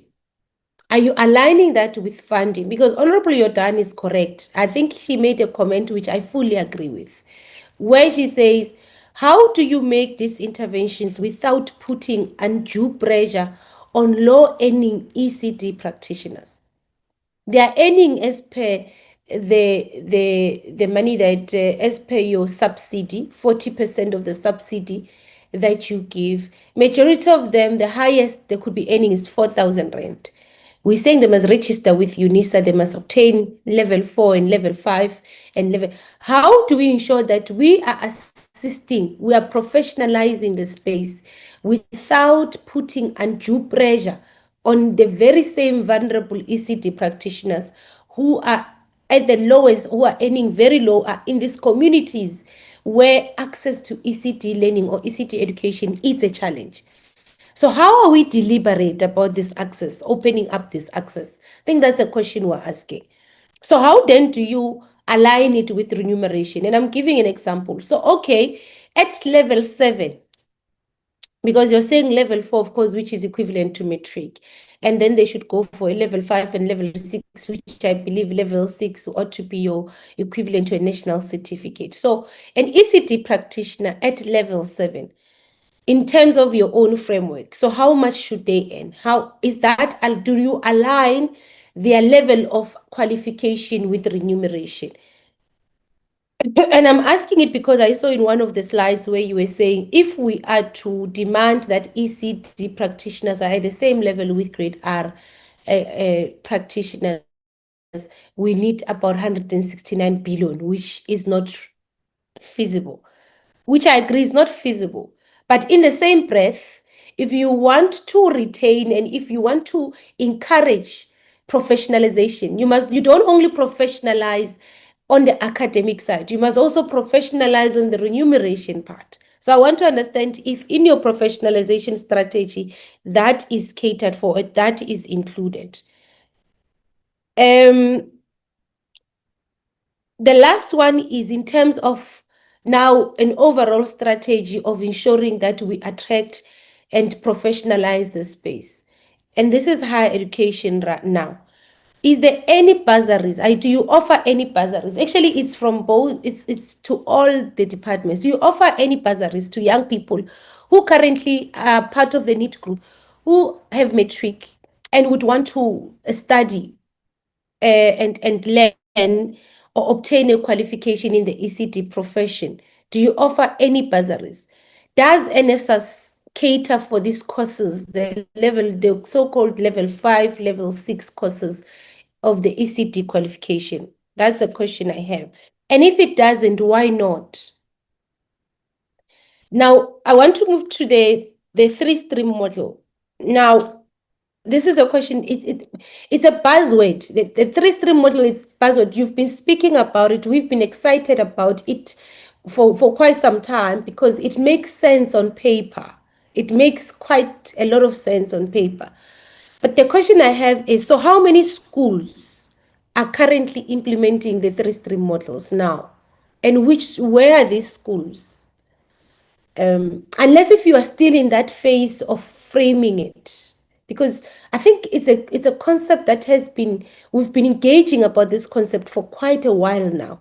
So I was expecting the department's presentation to say we currently have 200 schools that are fully implementing the 3-stream model. The schools are in these provinces, in these areas. We're piloting it.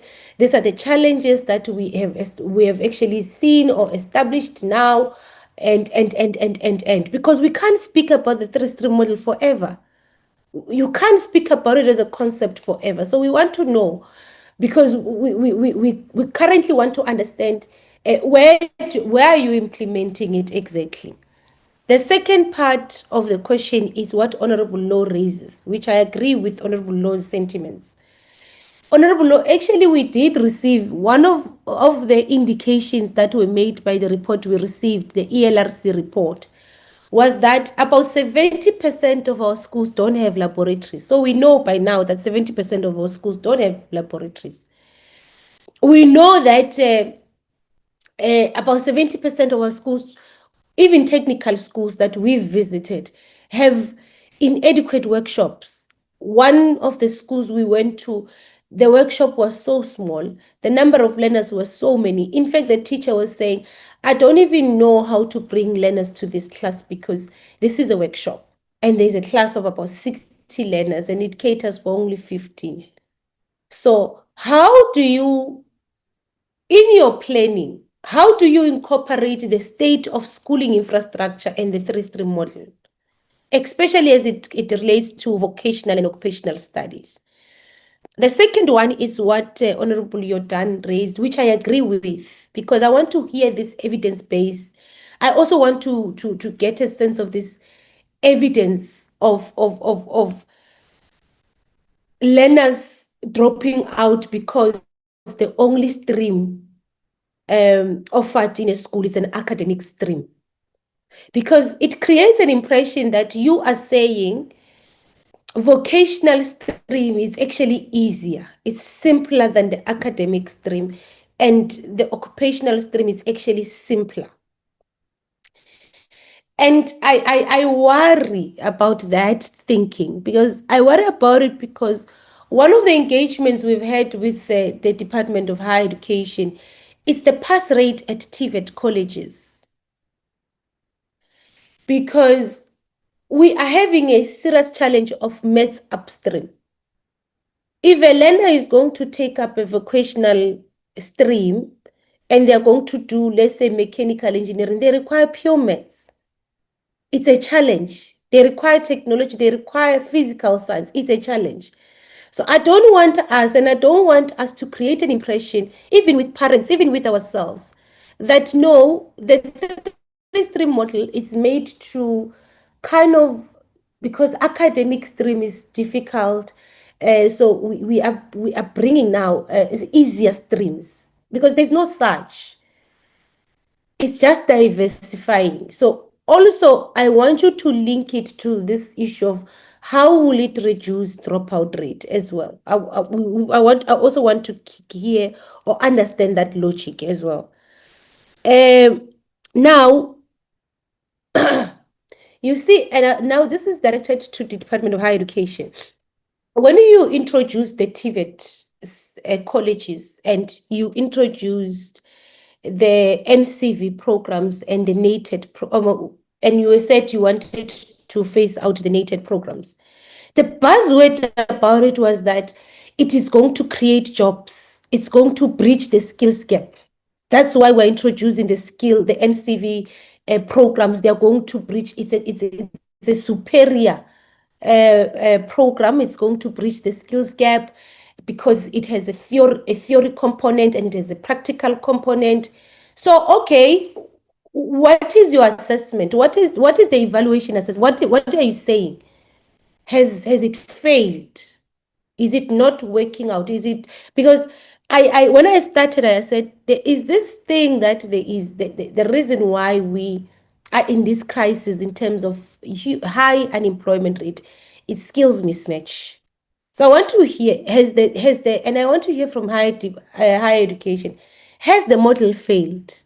The NCV programs, because currently what you are saying is that the three-stream model is going to streamline the education system, where because the NCV program was sort of a vocational, because it started from grade 10. I mean, it started from grade 10, grade 11, grade 12. which was equivalent to level 2, 3, 4. So I want to understand, has that failed? And currently, what is going to be the process? What is going to be the framework? So at the TVET level, you are now phasing out the entire NCV programs and the NATED programs to occupational, you call them occupational qualification, where you are only going to take learners that have completed grade 12. I want to understand if that's what you are saying.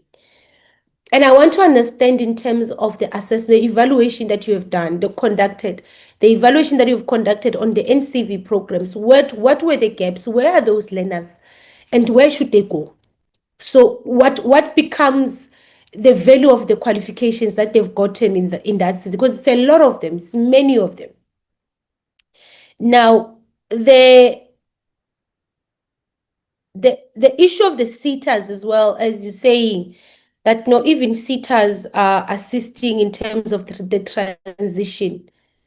You might need to give us numbers of the learners that transitioned from higher education or from basic education to the sitters, and they got a skill and they got qualification, or they got a certificate, and then they were then absorbed in the labor market. Because that's the essence of the discussion we're having. We want to know, why are we not seeing a transition? For example, we passed about 600,000 learners from matric. Why are we not being able to see a transition of that 600,000 from higher education and to the labor market? Where is the problem in this transition? And that's what we want to hear in terms of the numbers of the sitters. How many, and how many have they given skills, and how many have been absorbed by the labor market? Do we trace? I would take it that we do, because I mean, as we designed the framework, I would take it that we would have wanted to know the impact the work we're doing is making. Now, the issue of the transitioning.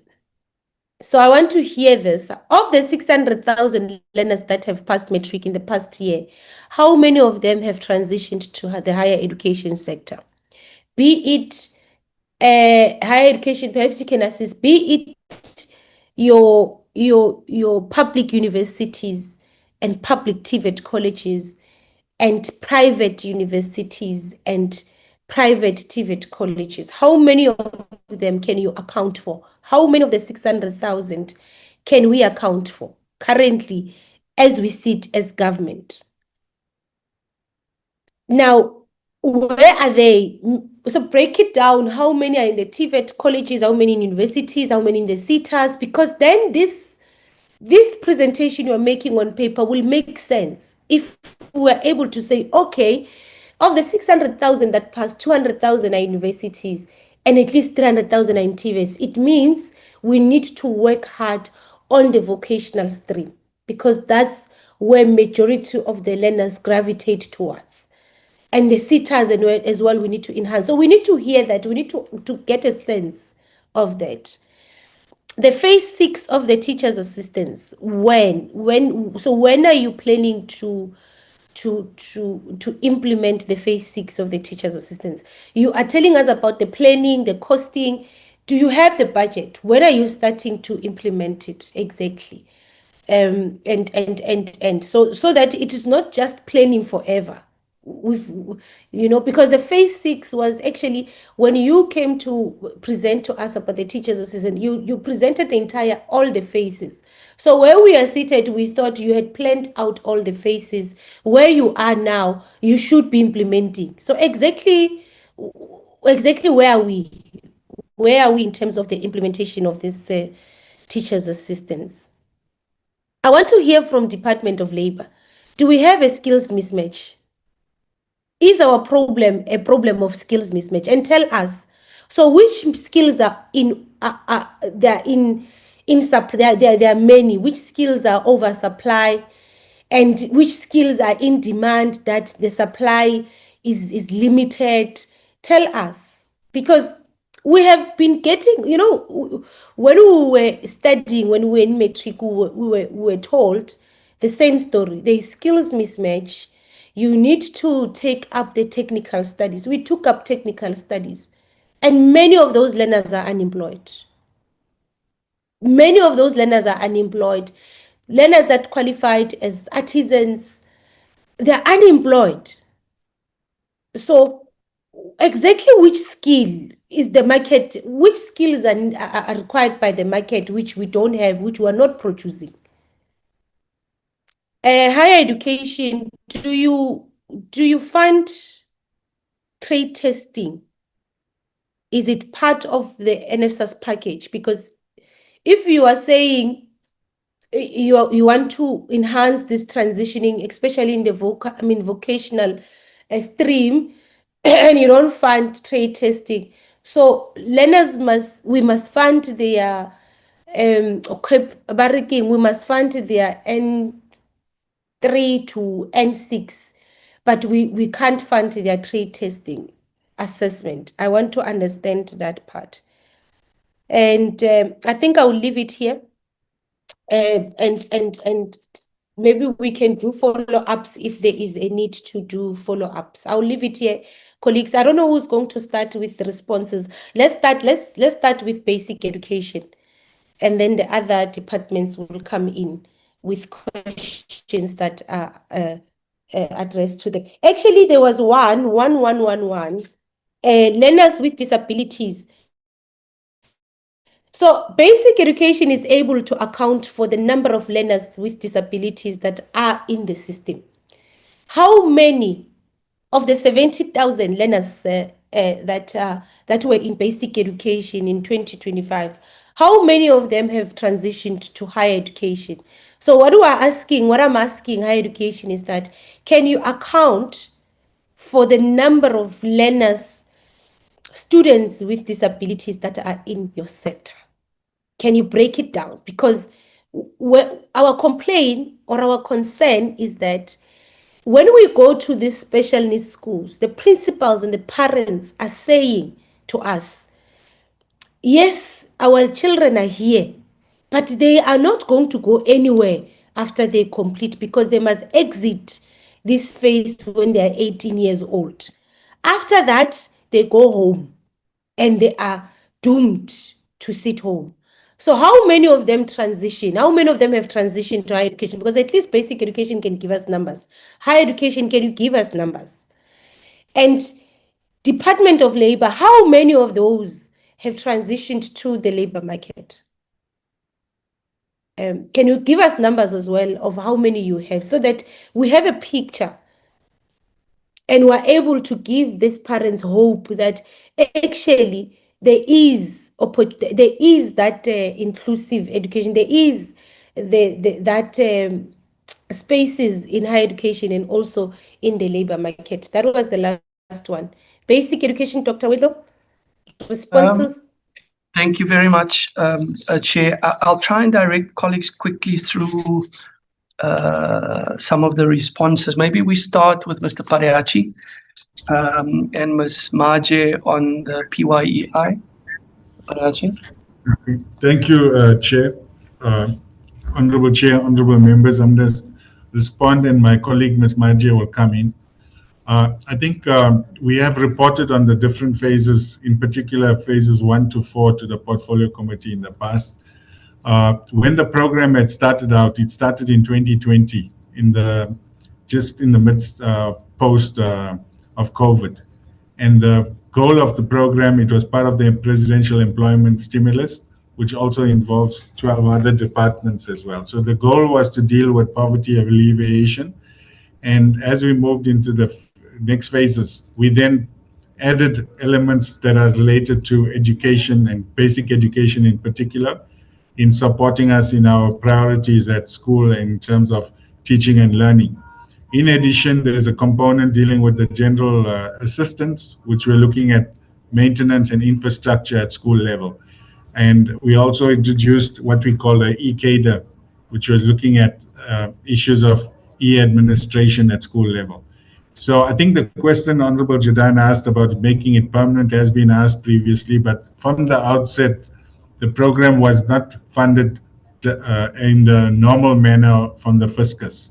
As part of the budget process, for 4 phases, we were funded by Treasury, but not as a line item as part of the MTF as such. So it was on that yearly basis, and that's how the planning was planned, even though we were not guaranteed funding in the future years. In phase 5, we went into a partnership, multi-party agreement with the Department of Employment and Labor and the UIF providing funding in that regard. So I think, and then the planning for phase 6 basically also looked into that area, but why phase 6 is that funding, that discussion is still underway. We may have planned, and those planned deadlines are not necessarily the deadlines that we will actually effect, because we have already approached those dates. We'll need to adjust them when the funding is made available. It is something we've raised with the National Treasury. The other is that the program is about job opportunities. There's also a counter argument that the money could be utilized to employ more teachers if it was a permanent feature of the basic education budget. So I think those are some of the aspects that are part of the discussion. I think I'll allow my colleague to come in, as well as what occurs after when the young people are in the program in terms of the training, and what opportunities are there post exiting the program, and that we have now looked at from 6 months to try to align it to a 10-month period in order to address the priorities that currently are in the basic education, in particular the foundational learning. So I'll just give my colleague Ms. Marje to add to some of the areas I have not covered. Lala.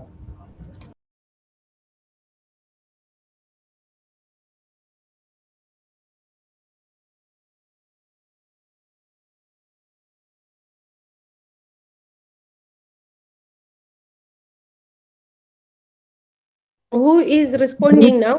Yeah, Ms. Marje, otherwise I'll complete it, Chair, for you. I thought I would want to. Yeah, DDG, please take it. Thank you. Okay. Okay, I think to indicate that in the program itself, we do have what we refer to as guidelines, which set out how the recruitment happens, how the contracts are issued, and there's also a code of conduct for young people, and they're workshopped on basically online courses in regard, firstly, regarding school safety, as well as education policies in respect of the work that they'll undertake. So one is to basically support, they do not replace teachers, but they support teachers in the various areas. We also have young people appointed to do care and support, as well as school enrichment, which will take care of culture and art and school sports in that regard. So there's a widespread, and then there's also face-to-face training, and in particular in the infrastructure one, you find young people go through training in painting, in plastering and tiling and so forth in that regard. And these also are certified as well. These have come with partnerships with other entities that are in the private sector as well. And most of them are at no cost to us. And at certain instances, we'll have to cover costs to get the young people to the training itself. So they do get their certificate in that regard. We haven't really had a system to track their post-employment, but from the surveys that we have conducted with the young people, in fact, from the side of basic education and the recruitment for teaching, we have found that we have had a number of our young people have basically completed their qualifications from their teachers to become teachers. And over the 5 years, we've seen, even now currently we've run for the last phase on the system, of close to 20,000 of them have found employment in the sector itself. Then there are others who have basically gone on to open their own businesses as well, such as bakeries. Some have gone into plumbing with other young people as well to set up their own small business as such. So these are things that have come out in that regard, going forward in respect. Mr. Pideke, apologies, Mr. Pideke. So we want numbers. So The numbers we want numbers, we want areas. So we want to be able to say indeed, these are the examples of how the program has been successful. So even if you don't give us the numbers now, please do give us the numbers and the areas where these young people are, these ones that have transitioned. No, thank you, Chair. I think this current slides would give you an idea. There are additional information we can provide as well as to the breakdown per province. I don't want to repeat the presentation that has been made. In it, it sets out the types of training we've done online with the breakdown by province and the number of young people. I'm just doing a summary of it. And then we've done face-to-face as well in that respect. No, I'm not speaking about the training. I'm speaking about the transitioning. Remember the training, you were saying you did the training. Basically, we do not. And then you are saying some of them are doing this, some of them are doing that. So we want that some of them, the numbers of those people who are doing now post the training.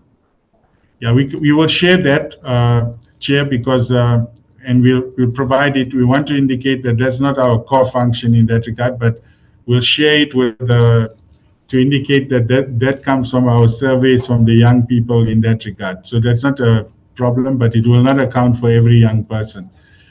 We do know that the exercise we've undertaken does have a small impact in terms of unemployment when the figures are given out every quarter, but it's not a permanent employment, and there are others that are distinct. So we do take that into account. We will provide that in writing to the committee.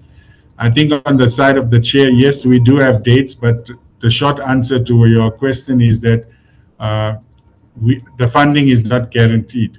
In fact, even in phase 6, we presented to the Council of Education Ministers in that it is subject to the funding being provided. That discussion is ongoing with the Department of Employment and Labor and the UIF.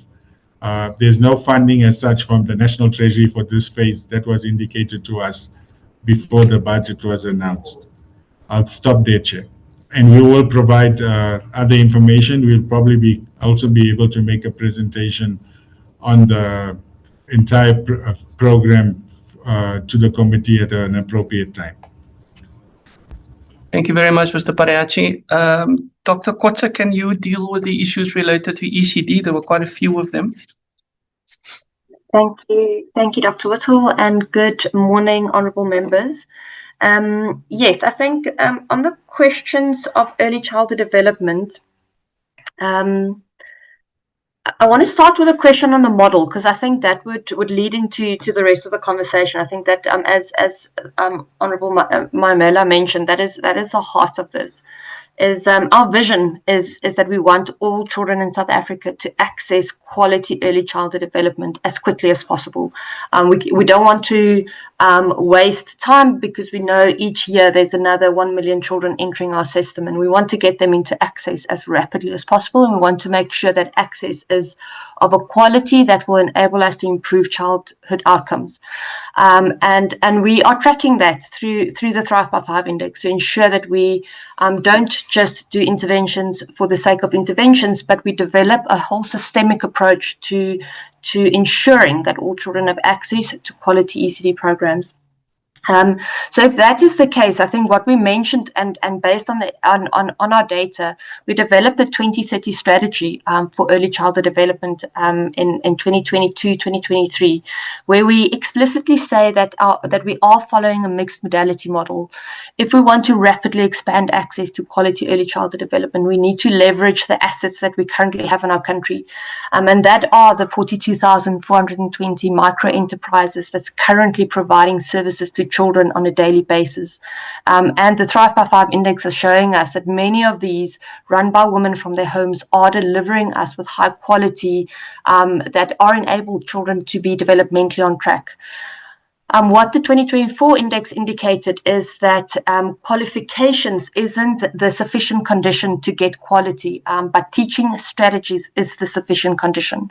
And that is how we've now developed a human resource strategy, is to say that if teaching strategies is the heart of how we can improve child outcomes, we really need to have a very strong skills focus on what we do and not a qualifications focus. And that is why Mr. Rabutapi presented the workforce recognition framework, and in the slides had the strong focus on skills development, because it's those teaching strategies and the interaction between the practitioner and the child that will result in better child outcomes. And that's our dream for our children. That is the dream that we want to achieve. So based on that, we said, let's use a competency framework to drive improvement in our practitioners. And the workforce recognition framework is based on practice standards that we've started developing, and we are engaging with the South African South African Council for Educators. So as they are developing professional standards, we as Basic Education are developing practice standards, and we're linking that to standardized quality standards for our ECD programs to ensure that, again, we've got competencies that we're focusing on to ensure that we deliver quality services to our children. So the ownership model will still be a micro-enterprise model, because it is the most affordable way to rapidly expand access for us as a country. And we know that infrastructure costs are significant, and if government had to procure land and build centres, we would not be able to achieve the goal of rapid expansion of access. So this public-private partnership model is the most efficient way to rapidly expand access to the millions of children, or 1.2 million children that still require access. While this is our short-run model, we know that we need to start working towards the long-run vision of having more public provision.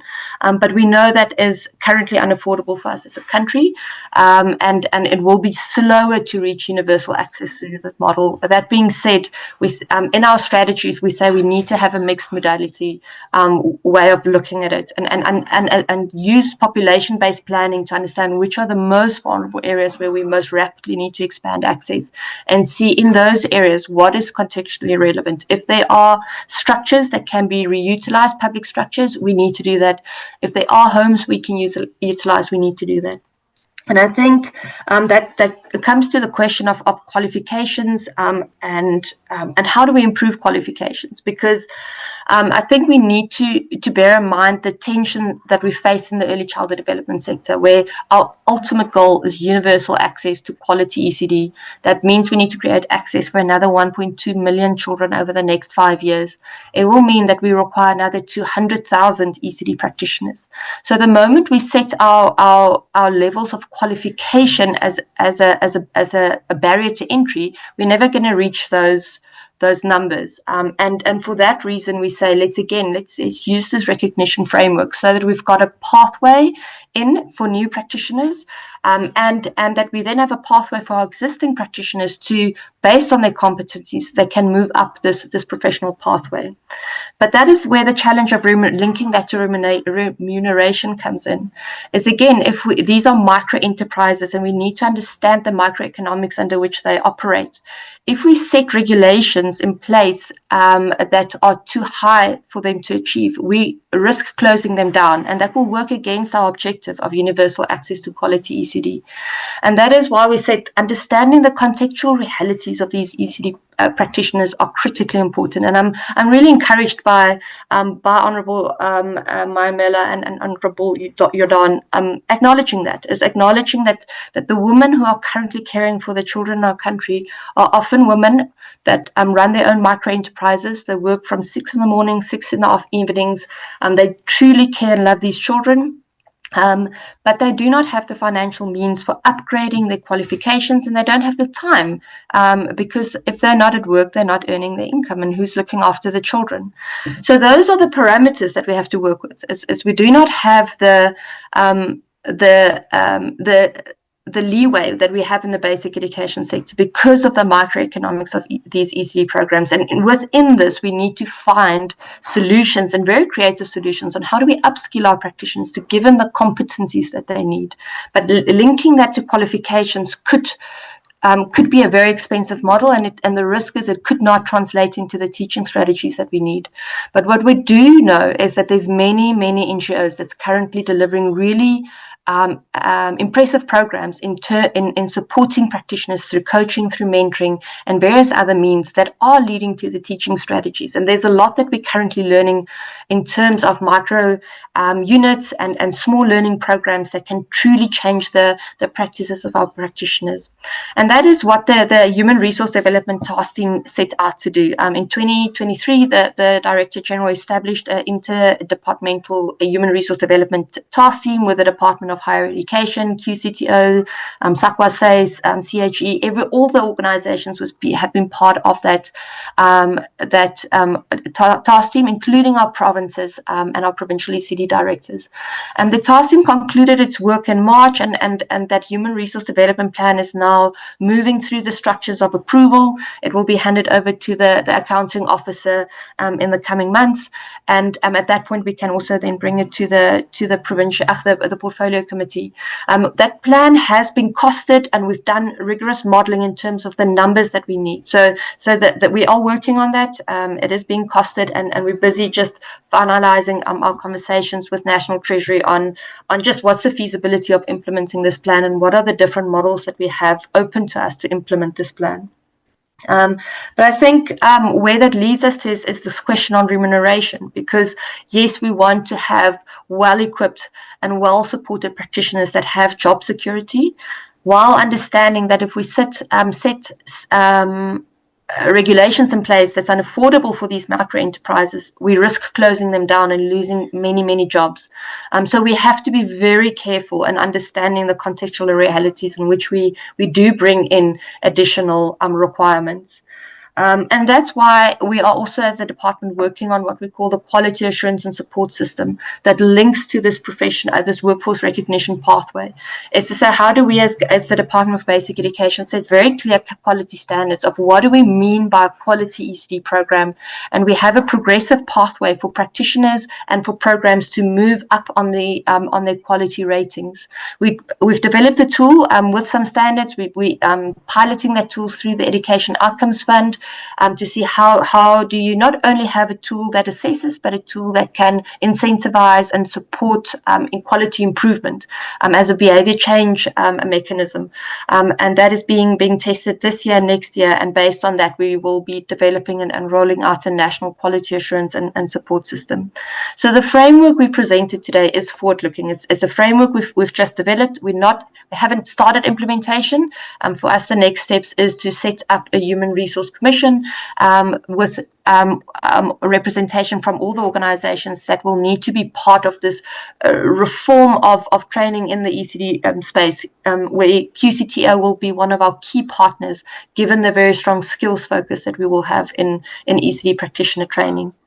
So I hope that understands, that almost addresses those questions. I think the final question was on the vetting of practitioners. And this is currently regulated by the Children's Act. Children's Act says that any ECD practitioner operating in a ECD program have to be checked against the National Child Protection Register. In our registration system, we've built an API with the National Child Protection Register. So each and every ECD program that gets registered, we are checking all the practitioners against the National Child Protection Register. So all ECD programs registered at the bronze, silver, or gold level with the department have been checked against the National Child Protection Register. Thank you very much, Chairperson. Thank you very much, Dr. Kotze. Mr. Tlabani, you deal with the 3-stream model questions, the issues related to curriculum, and then maybe I can invite Mr. Rabutabi after you to also make some comments. Thank you very much, Acting DG, and honorable members, honorable Chairperson. Good morning. Yeah, there are a number of questions that were posed in relation to the 3-stream model, and they required some numbers in terms of schools that are offering the various streams within the three-stream model. It should be understood that all schools in the country are part of the three-stream model. However, the bulk of the schools are offering the academic stream. And like the question that was asked by Honorable Maimela, where she wanted to know whether is it true that the academic stream is more difficult. The answer is no.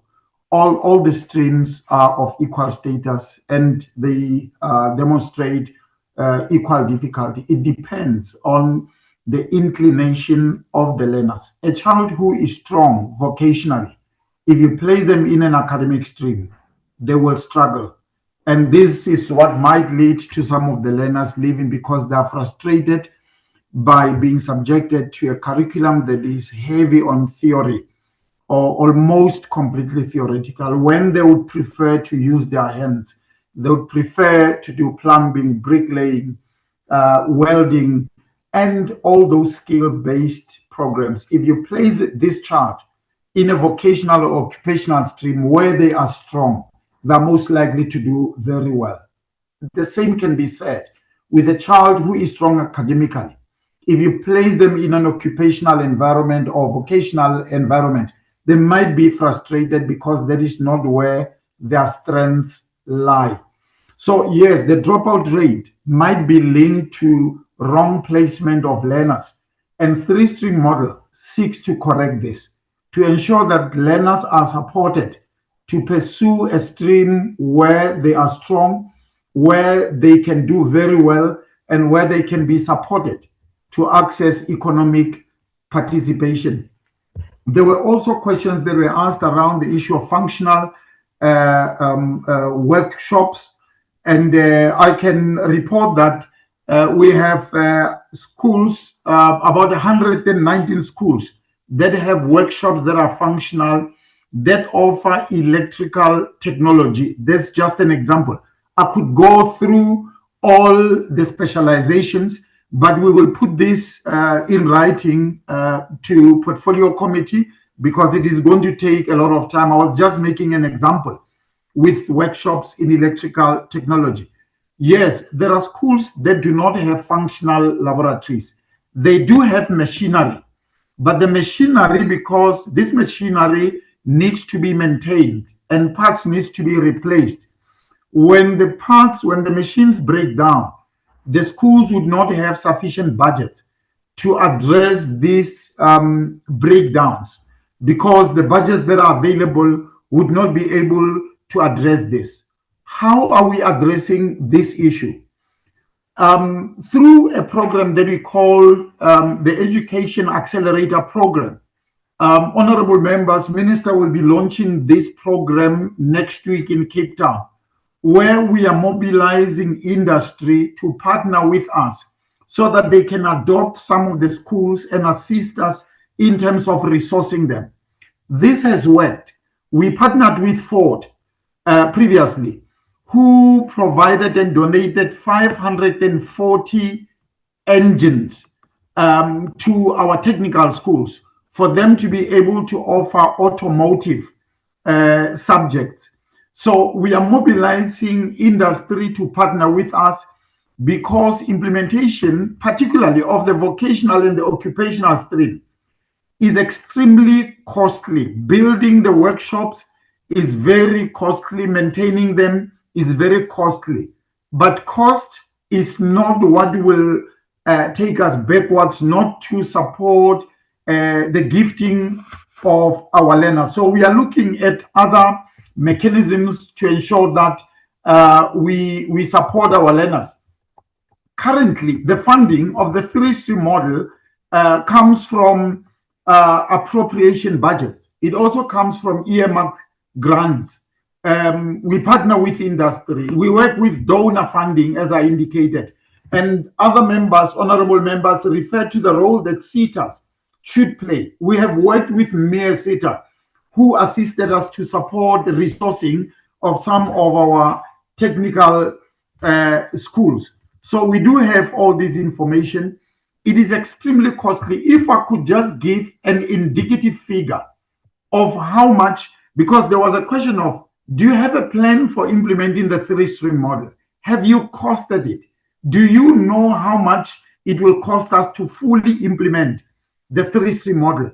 Working with National Treasury, we costed the full-scale implementation of 3-stream model, and it will require from capital cost investment 124 billion rand, and from equipment sets providing all the resources about 442 million rand, and there are other operating costs that would come to about 21 billion rand, providing training of teachers, provision of teachers, LTSM, and all that.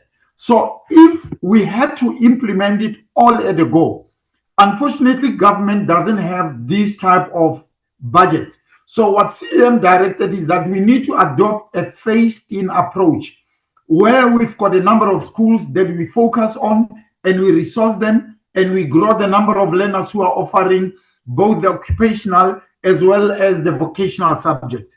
We have written the curriculum. We have developed 26 vocational subjects.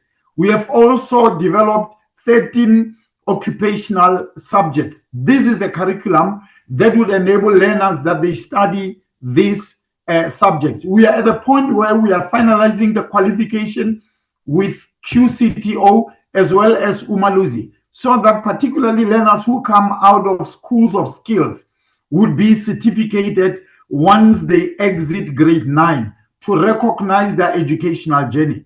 It is not an easy undertaking to do, but the department is moving forward within the constrained fiscus that we are having and working with industry, working with provinces who allocate the resources to this project. We are moving forward.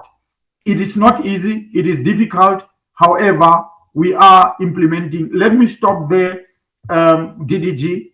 Thank you very much. Okay, thank you very much, Mr. Tlabane. Mr. Abutapi? No, Chairperson, I think those that affect us have been covered. I think the ones that are outstanding are on ECD, and not ECD, on learners with disability. I think there were questions around disability as well. That's fine. Mr. Ngobo? On the platform, yeah.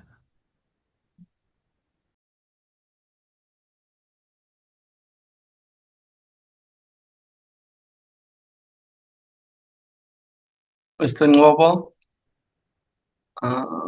Checking to see. Ms. Millicent, are there any ones that you want to deal with while we try and get hold of Mr. Ngobo?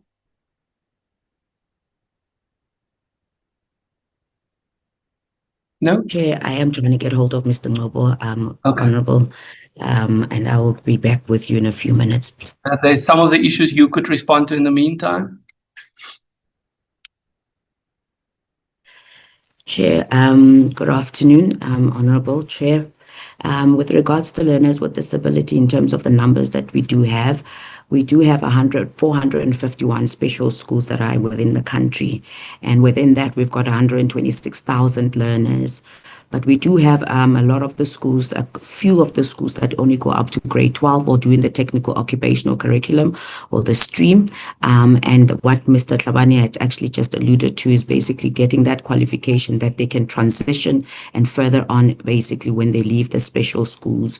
Working with the Department of Employment and Labor as well is trying to develop a policy for the transition of learners from school into the employment space, and how would that look like, and how to shape that policy basically and make it much more seamless for the learners when they move from your school of skills into basically a place of employment or sheltered employment as well.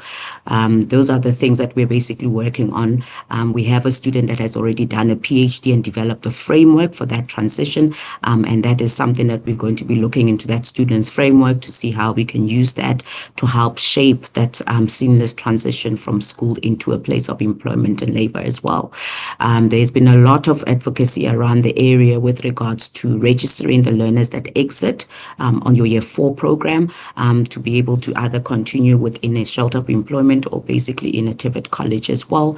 And that area is basically helping the teachers to register their students or their learners onto the Department of Employment and Labor's site, where their employers can actually go up and pick up some of those learners that have actually finalized or completed their Year 4 qualification to be able to be employed into the workspace.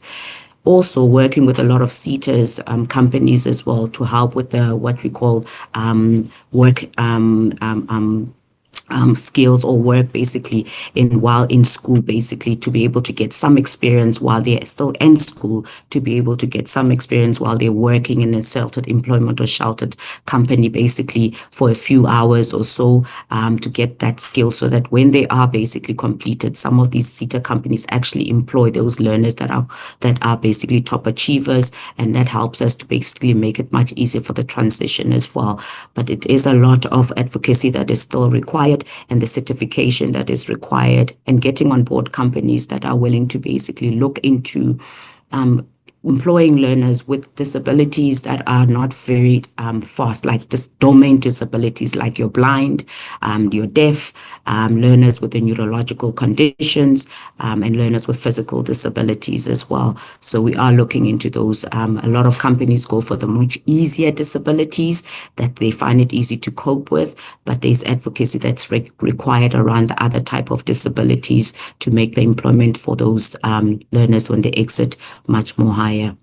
Chair, I think that is where I can leave it for the meantime. Okay, no, that's good. Thank you very much. I see Mr. Ngobo is now joined. Mr. Ngobo, any comments from you?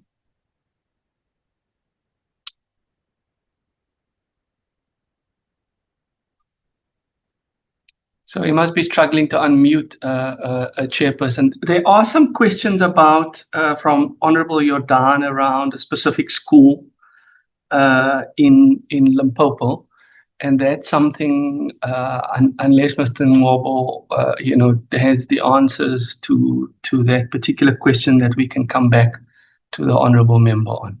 Thank you, Chairperson. Those would be our responses. Thank you, Dr. Whittle. Higher education.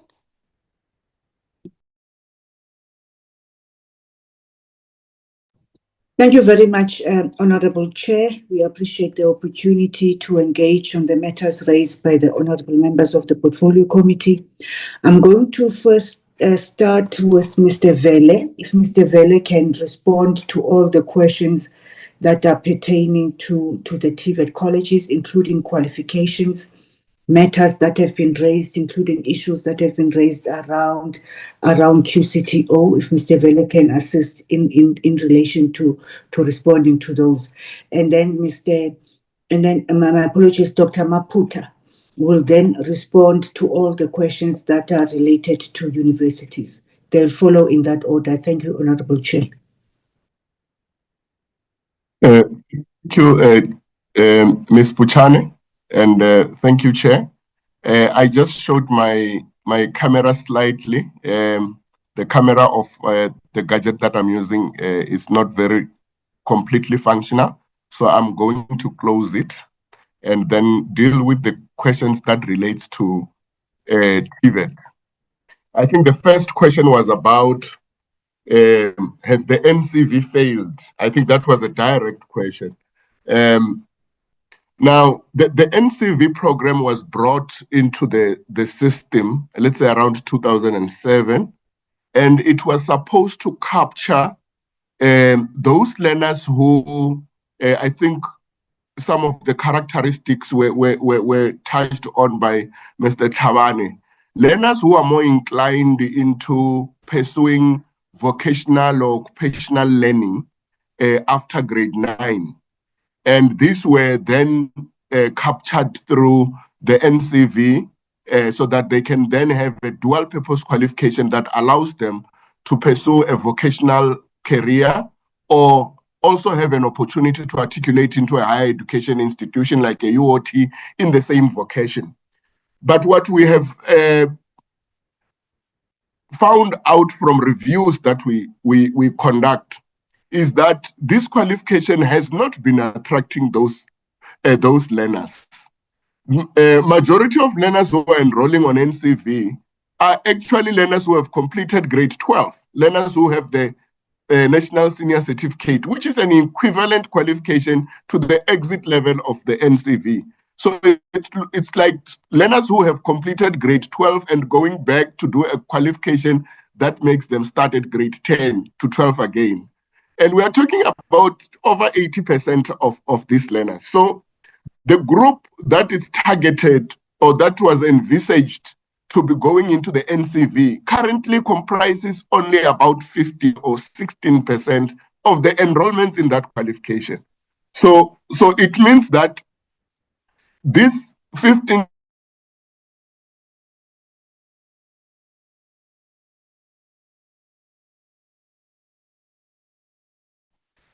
these are the only group of learners that are suitable for this qualification. And with the expansion of the three-stream model, in which we collaborate with DBE in terms of supporting in some of the curriculum areas. So we think that this 20,000 can actually be absorbed within the vocational and occupational streams in the three-stream model that DBE is implementing. And therefore, we are gradually discontinuing the NCV, but we are not completely phasing it out as a goal. We have started with identifying some of the programs because there are 19 specializations in that qualification. We have identified 6 that we can start with, and once we have phased those out, we will then identify more and more so that we can then end up in the TVET system, mainly with occupational qualifications that are trades and also those that are non-trades, but that are supporting skills development in many other occupations which are not trades. So in essence, the NCV will gradually be phased out. And then the learners the plus minus 20,000 learners who will currently come to the NCV will then be absorbed within the schools through the vocational and the occupational stream that DBE it's implementing. And the rest, which is the other 80%, just over 80%, will then go into occupational qualifications that are quality assured by the QCTO at NQF level 5 and 6. Sorry. So the group, the 80%, the over 80% that was going into the NCV unsuitably will then go into the occupational qualifications that we are implementing quality assured by the QCTO. So there's no gap that is going to be left with a group of students that are not accommodated anywhere. How many learners have been trained by CETAs and where do they end up? Now, I don't have those stats now, but I will take this up with the branch that does the planning for this, and also the skills branch that oversees the CETAs. They do have these numbers. It's just that as part of preparation for this meeting, we didn't request them. So I will then request them to provide at a later stage. Then from the 600,000 learners who completed matric in 2025, how many of them end up in universities, TVET, CETAs, private? Those numbers we can provide them at a later stage. But within TVET, I know that we enroll between 180 and 200,000 new students every year. Let's say in the past 3 years, that was the trend. So I would think that even this year, we would have enrolled between 180 and 200,000. So that is just for TVET. Sorry. Do you fund trade testing through NSFAS? Yes. You must remember that we have phased out the NATED programs or N courses, N1 to N3, which were found to be outdated in terms of the skills development approaches to support the modern skills that are developed in various trades. So we are implementing occupational qualifications that then support artisans. Now, these occupational qualifications are fully funded by the department, and the NSFAS qualifying students are also funded fully, including the funding for trade tests. Yeah, I think those are the questions that were related to the TVET. And if I've missed anything, you will alert me, Chairperson. Thank you.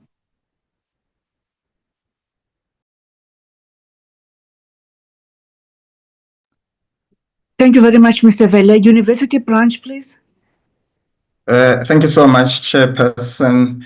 The questions that were directed to the university branch are nearly the same as those that Mr. Vele has responded to. The first question was in relation to the bursaries for those students who are enrolled for the ECD professional qualifications.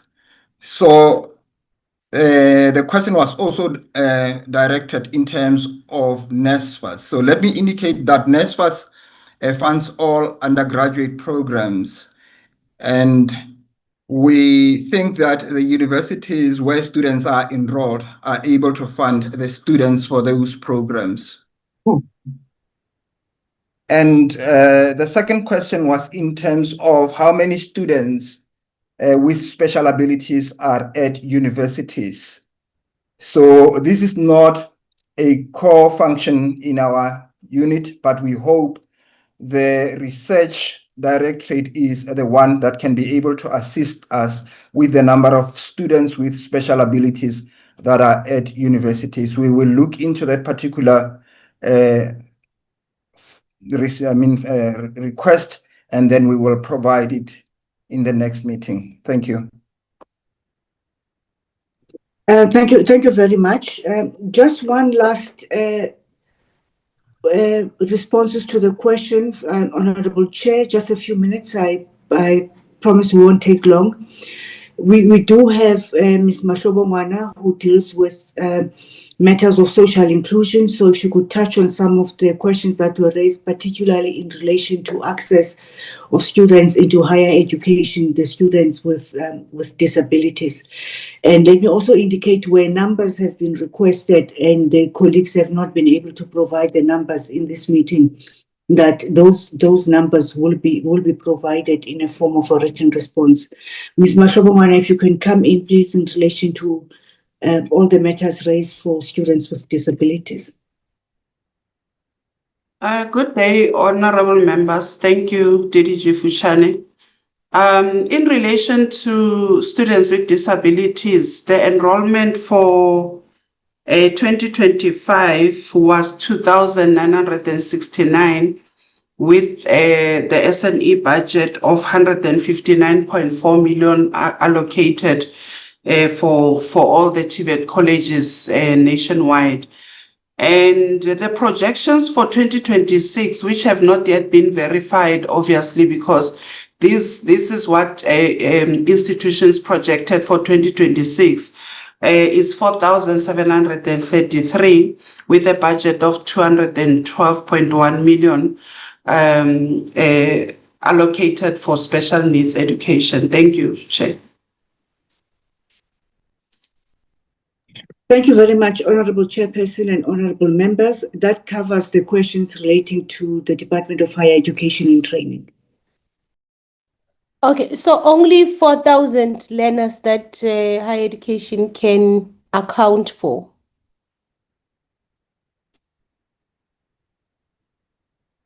I just want to get that. Okay, I indicated that this was a projection for this year. We do not have the actual numbers. If you look at the statistics for for higher education, they are 2 years late. In other words, right now, we are working on the 2024 statistics. So they will be 2 years behind. But these are projections for 2026, the 4,733 that I referred to. And with colleges being granted a budget of 212.1 million. Okay. So we will only know the actuals when the statistics are published. Maybe Mr. Vele can assist as to whether at the end of the year we can have the numbers that were enrolled for 2026, for example. Thank you. We can have unverified numbers because before numbers are enrollments are audited and published, we can only give them as unverified. That's my understanding too. Thank you. Okay, and then the question on the number of learners that we can account for in the higher institution space that exited matric last year. How do you respond to that one? Or we? Yeah, I think it's the number that I indicated that we enroll in the TVET colleges between 180 and 200,000. And yeah, we can get an exact figure for those enrollments, and they will still be unverified because if they have not been audited, it will still be just unverified. But that is the number that we are looking at for new enrollments in TVET, and most of them would obviously be coming from the NSC or from grade 12. And in the university space?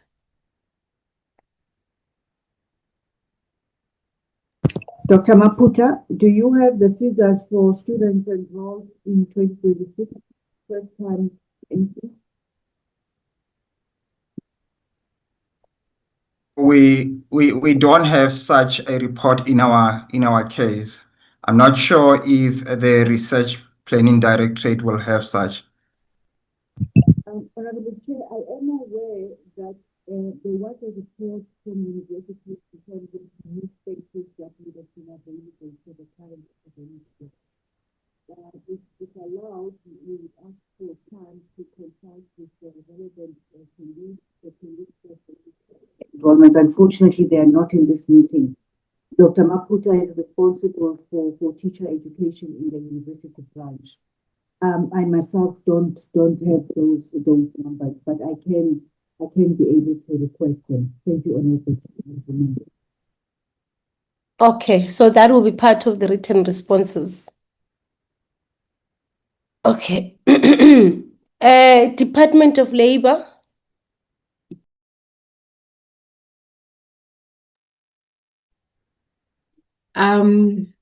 Thank you, honorable members. In terms of responses from the Department of Labor, I'll start with your questions and then I'll hand over to my colleagues to actually respond on their respective section, more especially our labor activation program section from the UIF. Now, Honorable Minister, you asked about skills mismatch in terms of supply and demand. There, what I can actually add is that the Department of Higher Education publishes a document called occupations in high demand.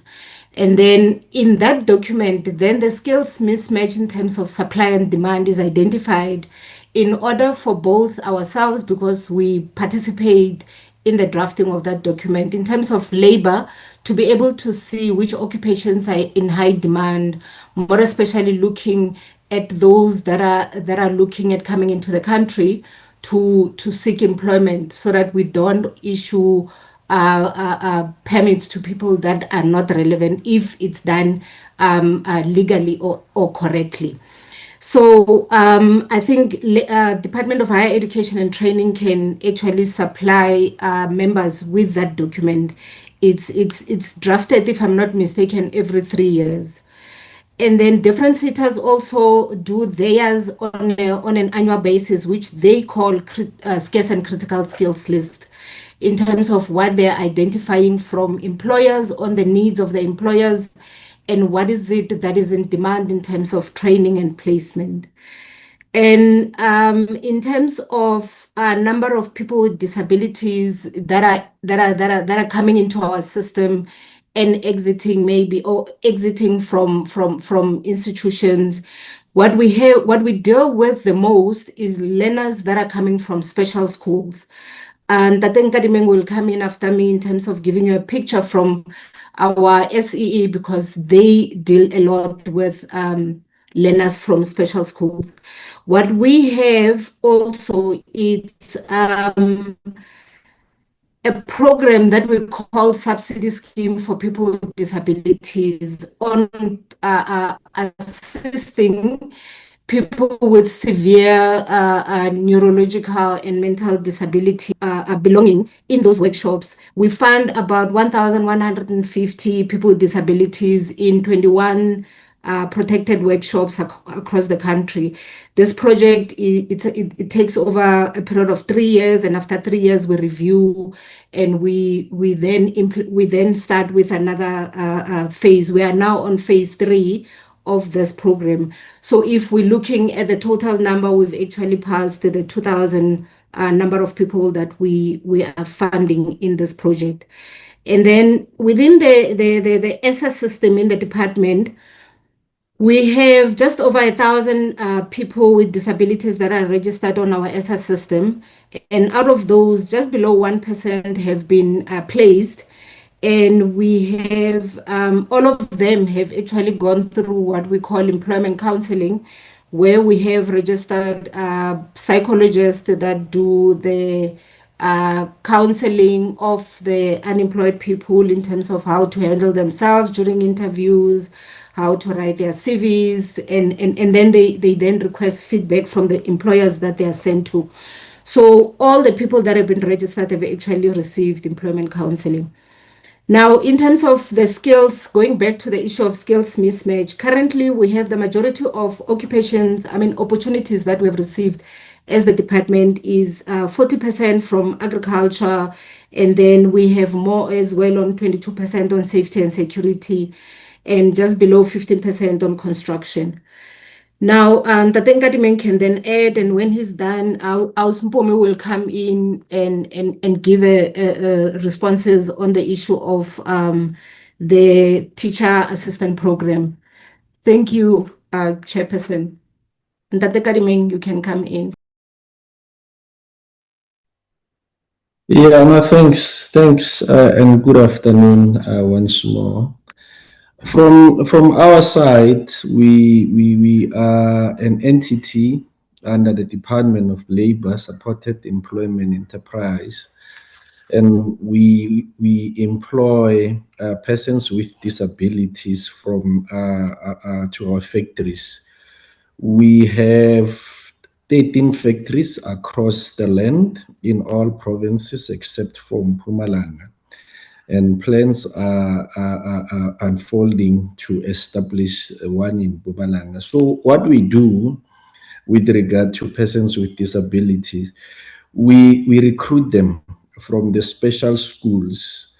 Normally, when you look at the factories, because they are across all the provinces, we will have partner with a special school in those provinces to make sure that we are able to recruit persons with disabilities to our factories.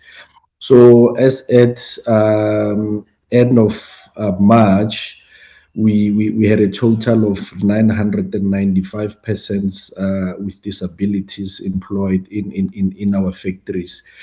But the aim is to increase that, and obviously for us to increase that, we depend on the support that we get from organs of state in terms of buying the products that we are producing.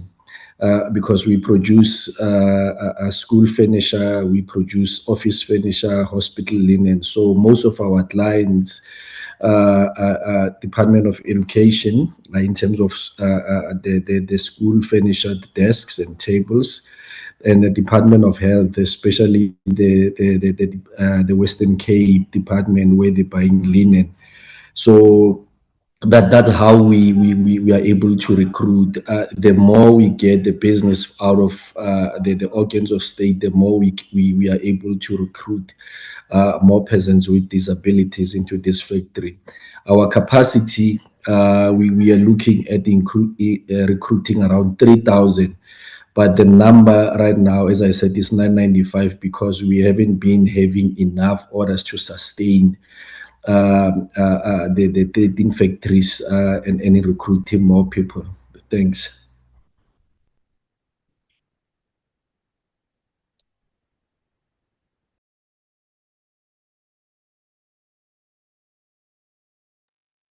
Thank you, Ntate Nkadimeng. Ausimpumi, you can come through, please. Thank you very much, Honorable Chairperson, honorable members of the Portfolio Committee. Our contribution as UIF when it comes to a teacher assistant program, we were given an allocation of 4 billion and 13 million. Out of that 4 billion, we have paid so far 3.8 billion in supporting the Department of Basic Education. I'm not going to repeat what has already been presented by our colleague from Department of Basic Education. And then there is this question of where do they go to after government interventions? When it comes to teacher assistance program, we are. I think there's a challenge in terms of understanding the objective of the program. The reality is that in UIF labor activation program, where we are intervening, the beneficiaries must exit into employment for a period of at least minimum, it must be 2 years, but we always appreciate when they exit into permanent jobs. However, in this kind of partnership, it is not clear as to where exactly do they exit to. Hence, we seem to be struggling to answer. For instance, this week on Wednesday, we're presenting to Portfolio Committee of Portfolio Committee of Employment and Labor, and the question is: you have spent so much. Where are these beneficiaries exiting to? So on this kind of a program, we are still not clear as to, even if we were to continue in this financial year, where are they going to be exiting to? Because our APP and our SOPs policies, they are actually compelling us to have beneficiaries exiting either into employment or self-employment. There was a question that was posed to all departments that are part of this meeting, whether do we have bursaries or what. For now, under labor activation program, we do not have bursaries, but we do run initiatives that are not far. I get it's a matter of language that is being used, because we fund leadership programs whereby We also pay stipends of 3,000 rand per learner times 12 months. We also fund a short skills program where we also pay stipends to beneficiaries for a period of 6 months. We are also pay funding apprenticeships whereby we are contributing stipend of 3,000 rand 3,500 rand per beneficiary for a period of 36 months. However, on apprenticeships, what we have observed, the companies that are hosting the beneficiaries, they are also contributing doubling the amount that we are currently contributing. There are other initiatives that we are doing. It's just that they may not be relevant for purposes of today's discussion when it comes to investment mandate that is being implemented by PIC, IDC, NEF using UIF money, creating jobs. But for purposes of today's meeting, I would like to pause here. Thank you very much, Chairperson and members.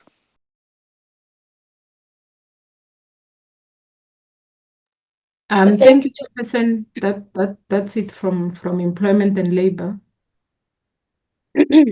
Okay. Women, youth, and persons with disabilities. Thank you, Chairperson. What we can contribute to the whole discussion is that as a department, we developed maybe let me put on my camera again. Yes. We developed a scoping report and a research report of the project on access to education, support and services for children and young people with disabilities in South Africa. That report is now in process to be approved by Cabinet. It's now in the Cabinet process. It's actually at the last stages. It was supposed to have been tabled at Cabinet in the last Cabinet meeting. However, it has since then been moved to the next Cabinet meeting for tabling.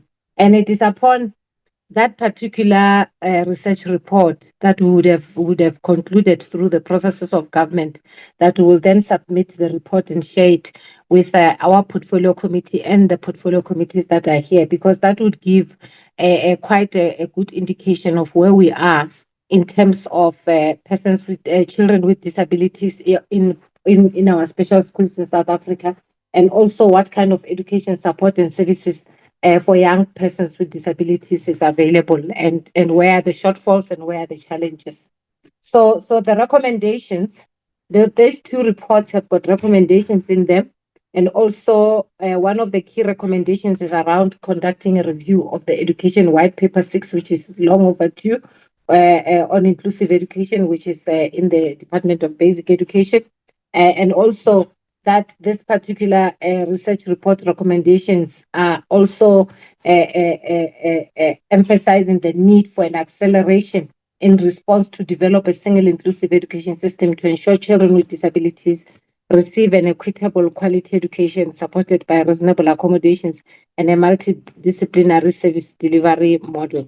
And this report also touches on what's happening with most learners who are in pre-vocational, the ones that are prior to also entering high school education and who are not able to proceed into the vocational stream. There's a large number of those learners that are in our primary schools due to their nature of their disabilities. They are in what we call pre-vocational streams, and they are provided with some skills development. And yeah, so that's where we are at, Chairperson, and that's how far I can expand on the issue. Thank you.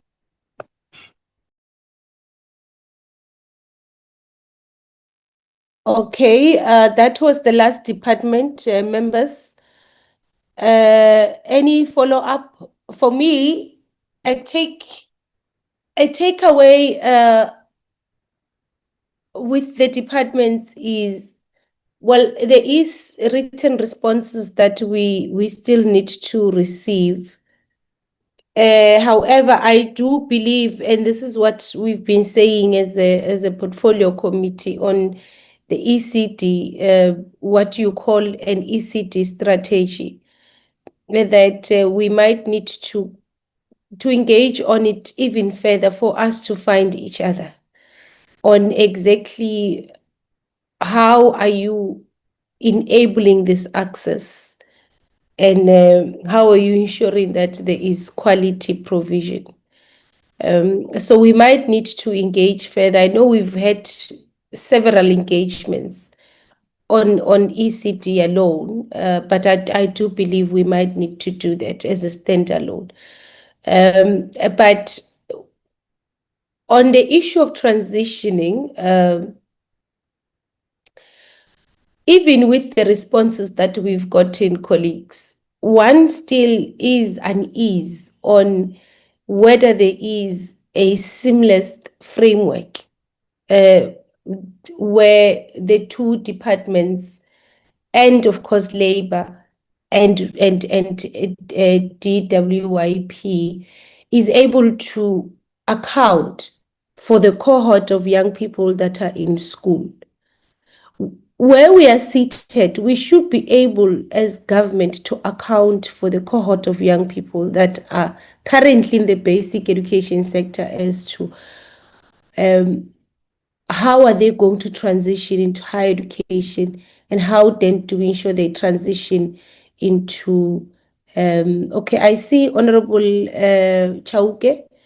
I've noted you from women, I think, yeah, from the portfolio committee of women. I'm going to give you an opportunity. So where we are seated, we still believe that we can't fully account for these young people. And for us, the anxiety is that the 300,000 unemployed people that have been reported in the first quarter might be these young people that have either left the schooling system and did not go into the higher education system, or those that have graduated from the higher education system and did not go into a labor market.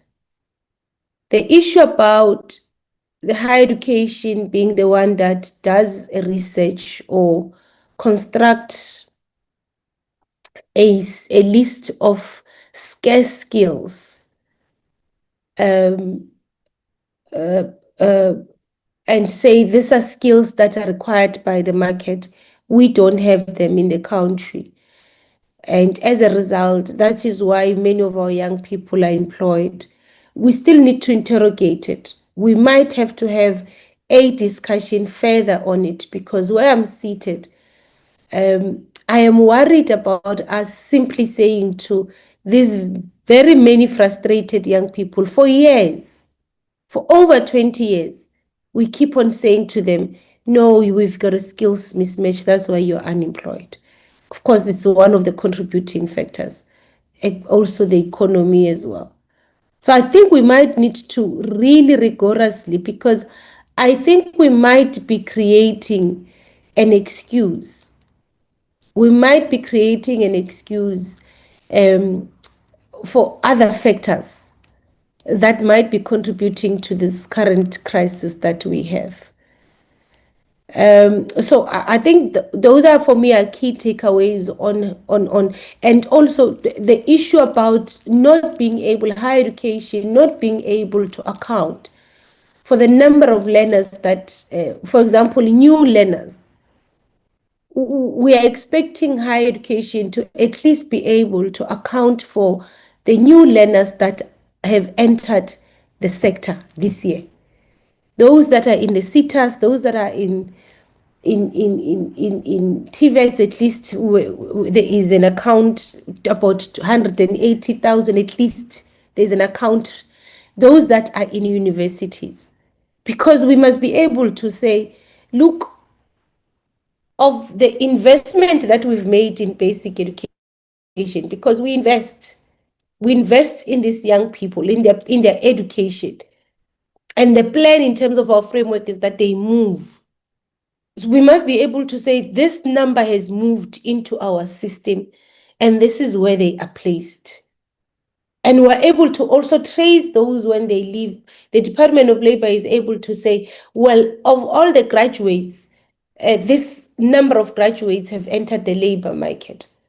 I think when we do that, when we arrive at the stage where we're able to do that, we can be able to tell South Africans and young people and these 8 million people that are unemployed in this country that our problem is here. Our problem is when they live here and they go there.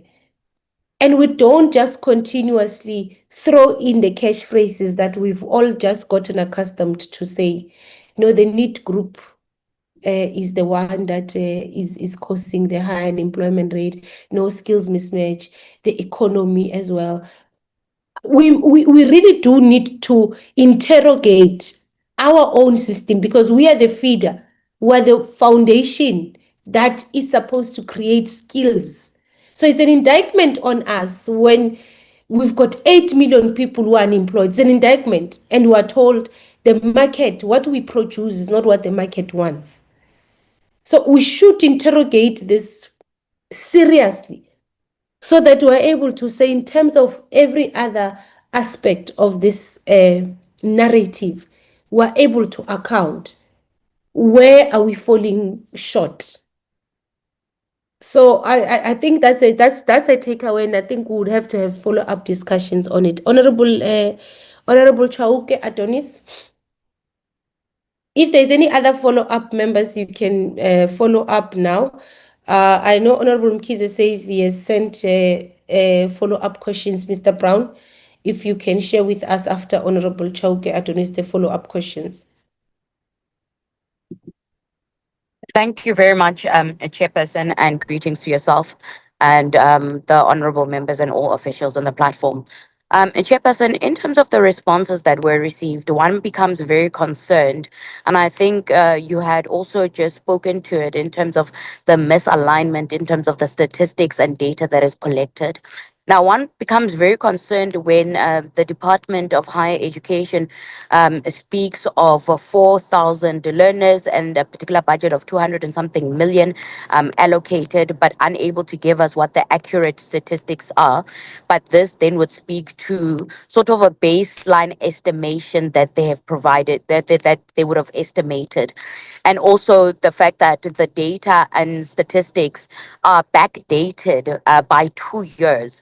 Now, one would want to actually find out between these different spheres of departments, line departments, how are they able to adequately account and plan whilst monitoring and evaluating the implementation of the program solutions and interventions without actually having accurate statistics and data and having it factually based rather than making, an overall assumption on what is to be perhaps expected based on previous year's statistics.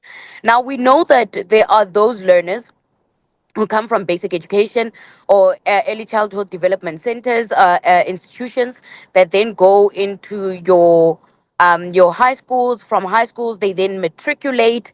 From matriculating, we are able to tell which ones have applied into the universities and higher learning institutions and training.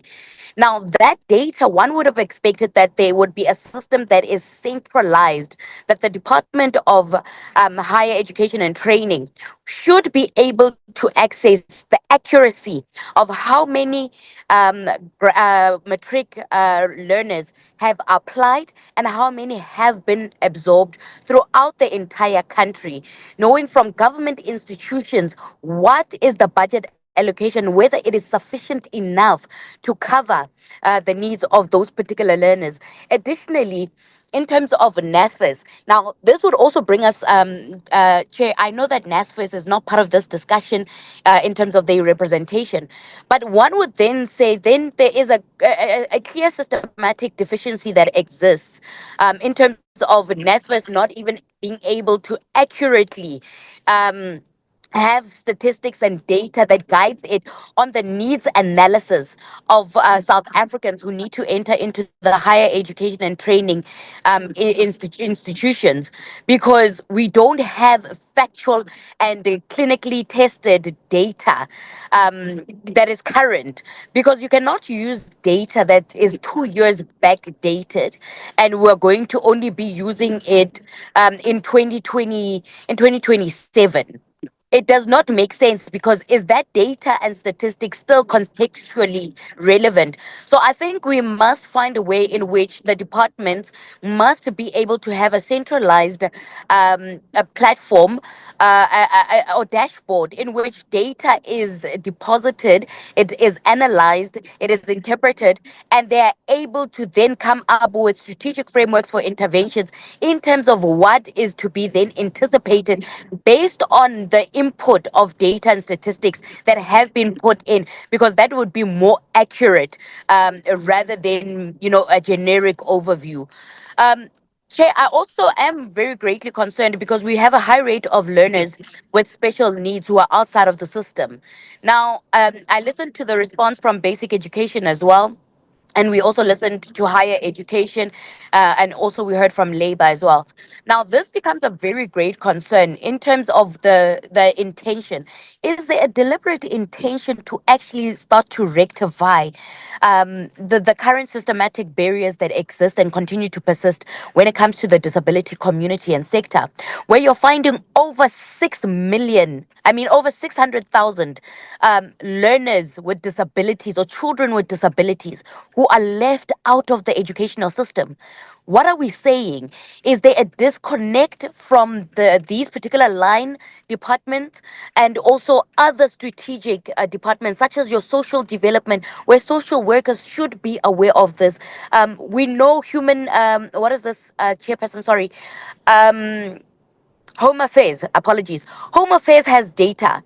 Are they collecting data from Home Affairs? Because Home Affairs will tell you that Tsogofatso Megan Chauke was born on this particular date, and by this year, Tsogofatso Megan Chauke Adonis is supposed to be at this particular level of education. And are we able to track down whether they have been enrolled in any academic learning institution for us to actually have that data of keeping track of South African citizens? We're not having any of that.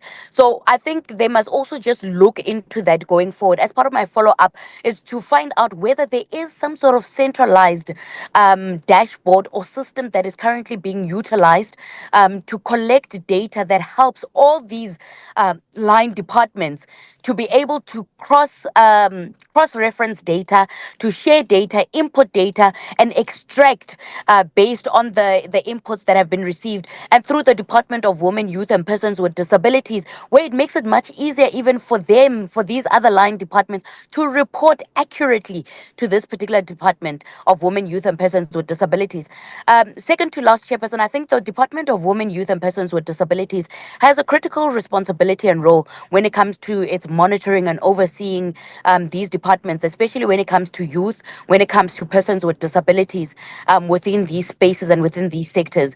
And they must be able to provide the necessary guidance and counsel. And the strategic frameworks that are being developed within the Department of Women, Youth, and Persons with Disabilities must find expression and identity, and must be implemented within the Department of Basic, Higher, and also the Department of Labor, because we feel that there is a misalignment in legislation and there's a misalignment in policy implementation. We speak of inclusive education, and one educational institution will tell you it is just a guiding document.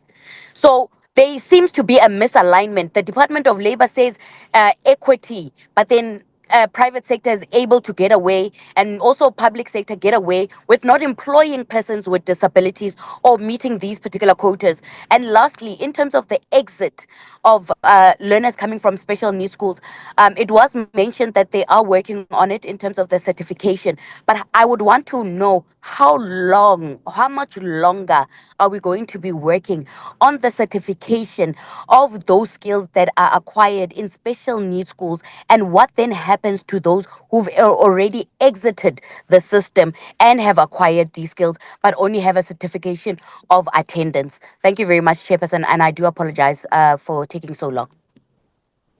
No, it's fine, Honorable Chauke.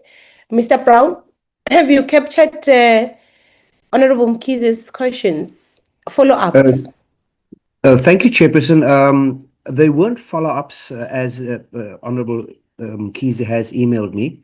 They were, in fact, the questions as he put them That he to the raised. departments. Yeah, thank you Okay. very much. Okay, that's fine.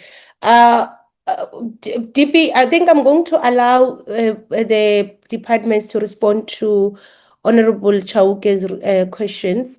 And the one of certificates, which when we were in Mpumalanga, we learned this, and we were actually in shock when we heard that there is no certificates that are given. There are no any form of certificates that are given to the learners. So please respond in terms of how long and what is the plan? How are you going to deal with the learners that have already exited the schools and have not received any certificates? And of course, the other questions as well. Quickly, in just 6 minutes. Thank you very much, Chair.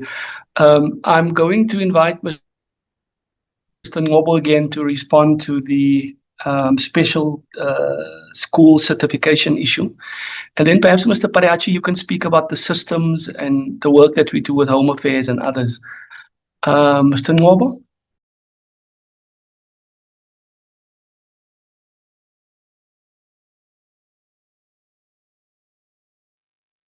I would have hoped that by now he would have sorted out his issues, Chair. Mr. Ngobo, okay, Mr. Ngobo.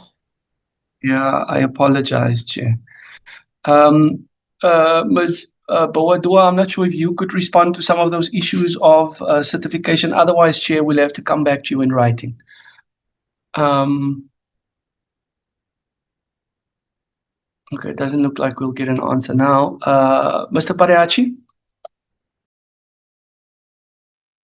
Thank you, Acting DG. To indicate that from the side of basic education, we do have our own system referred to as Education Management Information System.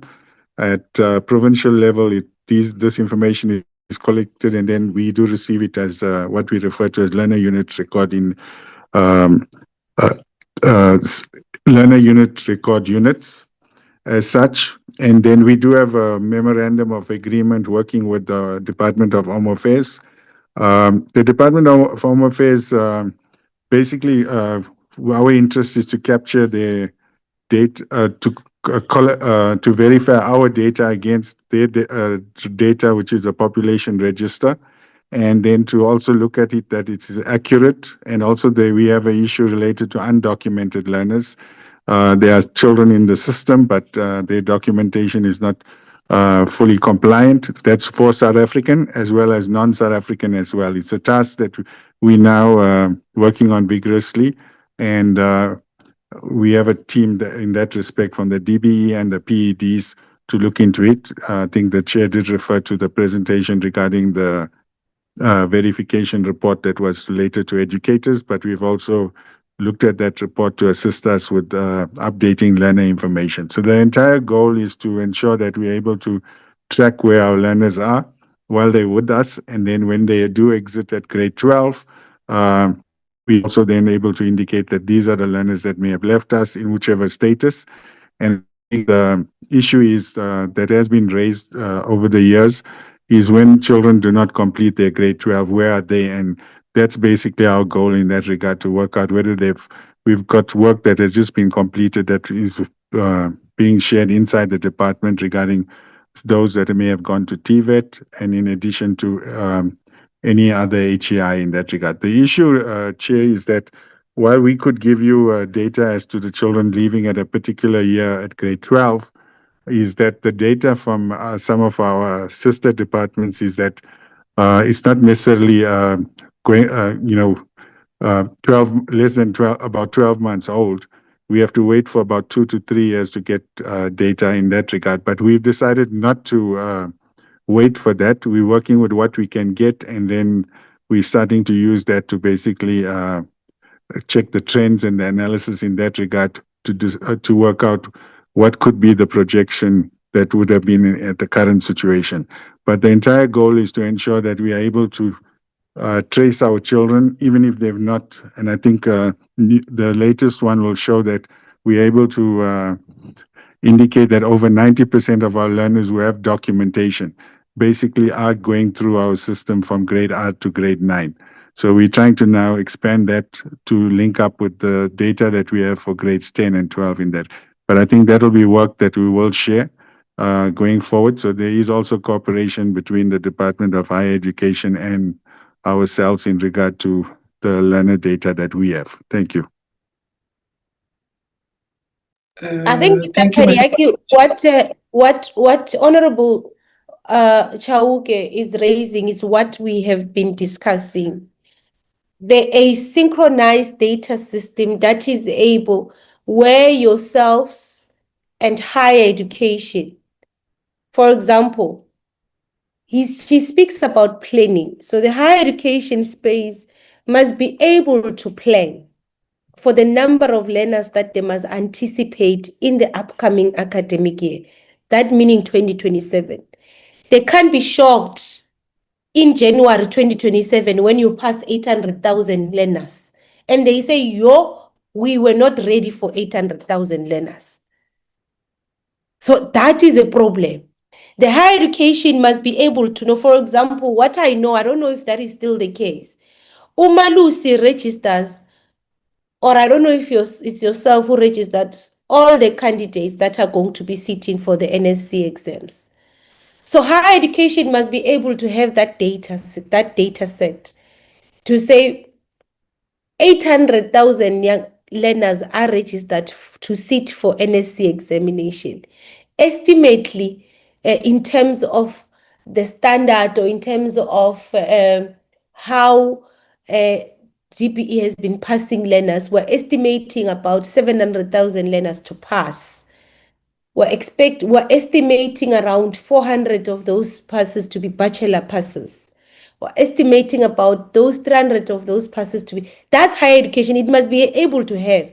Then higher education as a department must start then engaging universities, both public and private universities and TVET colleges and CETAs to say, we are expecting a cohort of around 700,000 learners next year. Are we ready? How many can you take each and universities say we only have space for this much. Then they are able to tell us, we want a situation where we're able to converse about that by October, where we're able to converse about the number of spaces that are in the higher institutions of learning in the higher education sector, being it CETAs and everyone, vis-a-vis what they are expecting to come. And we're expecting Department of Labor to have that same data, because the Department of Labor must be able to project and forecast and advise government and advise, for example, the Department of DTIC to say, there's a number of graduates that are going to be graduating, estimately. We are estimating a problem of unemployment in the coming year if the labor market does not produce this number of jobs in these areas. So we don't have that synchronized data system. As a result, that's why we plan in silos. That's why we can't plan together. For example, NFSAS has told us that it has approved applications of this number of students. Higher education can't tell us, can't break down, at least can't tell us what NFSAS has approved to say these are the number of learners that are in the system based on just the number of learners they are funding. We know that others they are not funding, but based on the number of learners they are funding, because at least they should be able to say in the TVET space, we are funding around 200,000 learners, which that they've been able to tell us.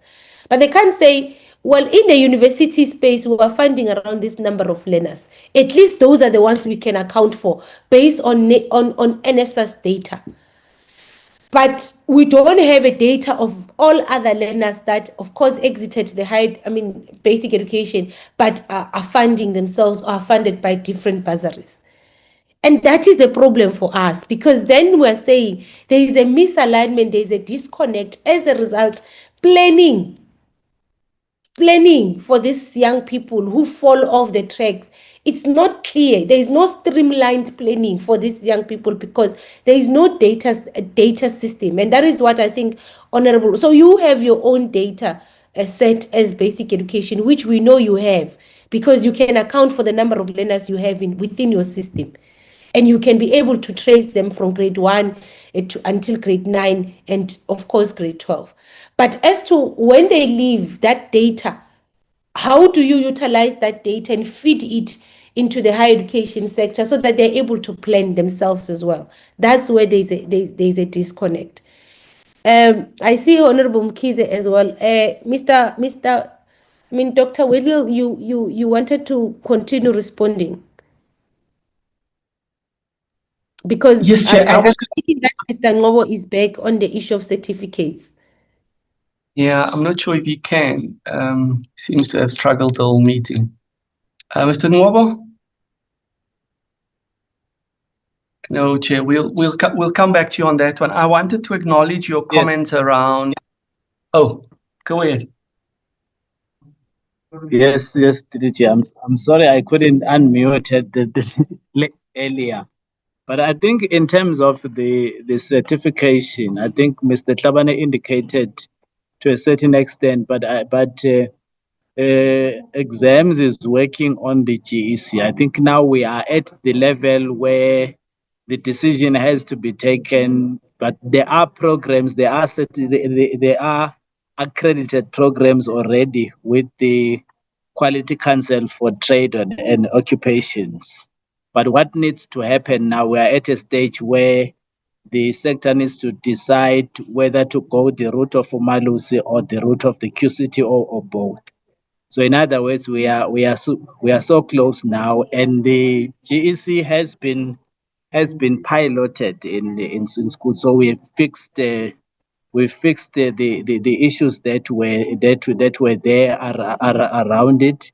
So in other words, now the only thing that is left now is for the sector to decide whether to go with the QCTO or to go with the Umalusi or both.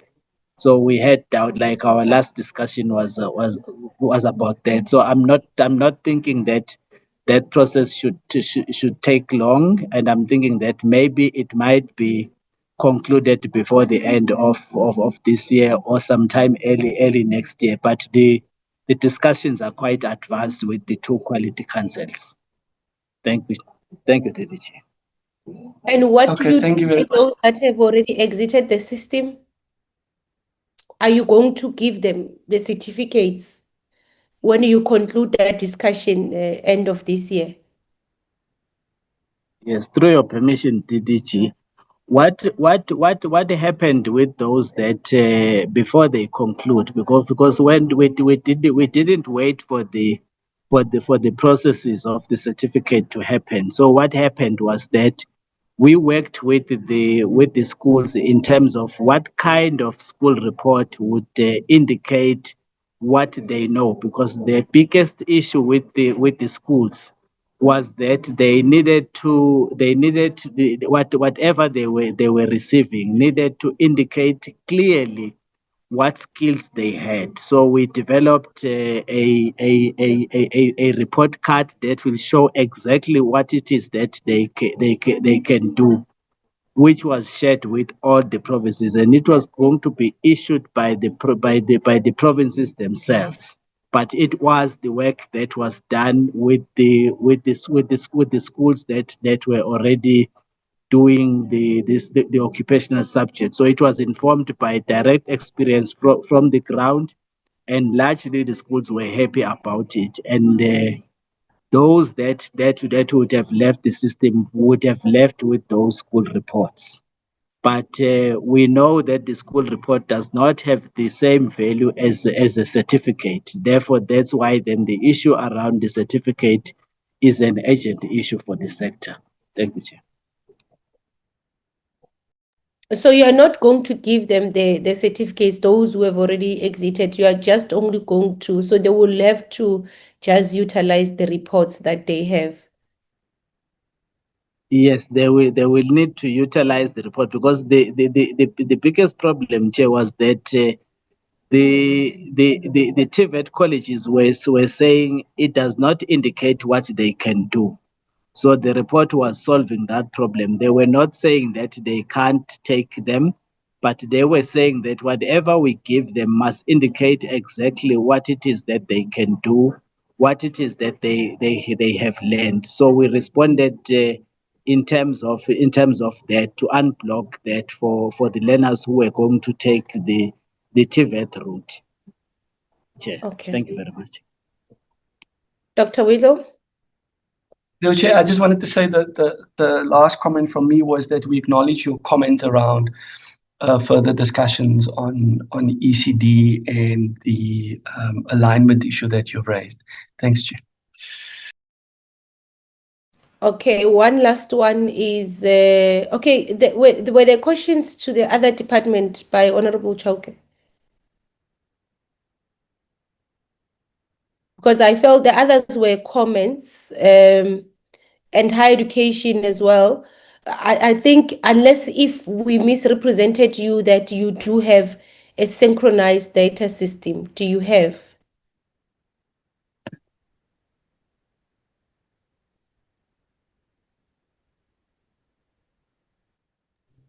Okay, the silence says no, or it says yes, I don't know. Honorable Chair, there is a research unit in the Department of Higher Education and Training. I think we can be able to get the information from them in terms of the list of scarce skills and where the graduates ends, as well as the number of learners that have entered the universities this year. You're not responding. Yes, you're not responding to what I'm asking, Mr. Maputa, because that I made a reflection on in terms of that list that you have, in terms of your research. I've responded to that. The question I'm asking is that, do you have a synchronized system, data system, as we're saying, so that we don't misrepresent you when we leave here?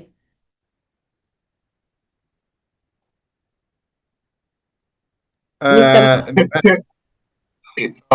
cannot, it's very from TVET. I cannot find the function to raise up my hand here on this gadget. Okay. But Chair, indeed, we don't have a fully functional integrated planning system with data that integrates that information that comes. I mean, a system that integrates data from TVET, from higher education institutions, from CETAs. This is currently disintegrated. But there is efforts which are supported by the MICT CETA to have an integrated, centralized data system for the PSET system. So, but currently that does not exist.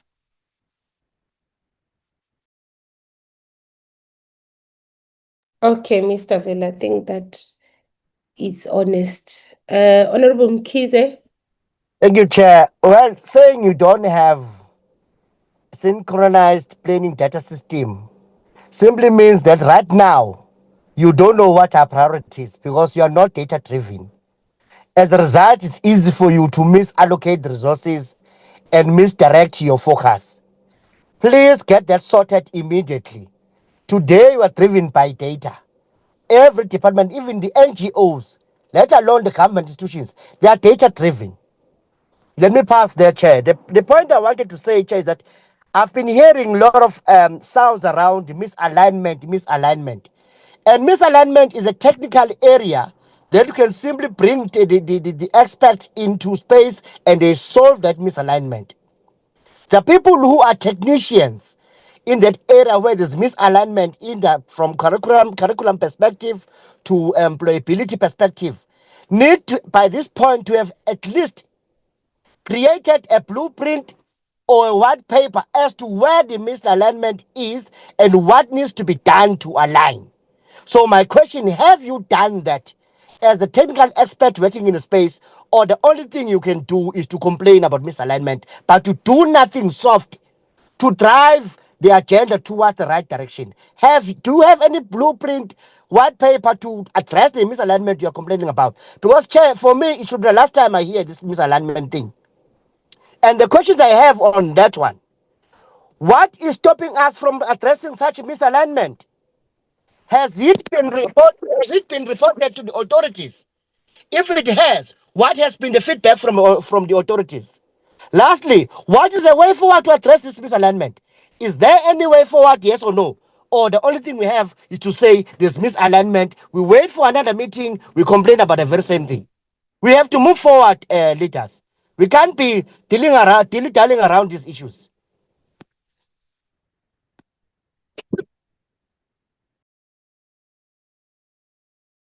Thank you, Honorable Mkhize. Oh, colleagues, it's 1 o'clock. I wanted us to conclude this meeting by 1 o'clock.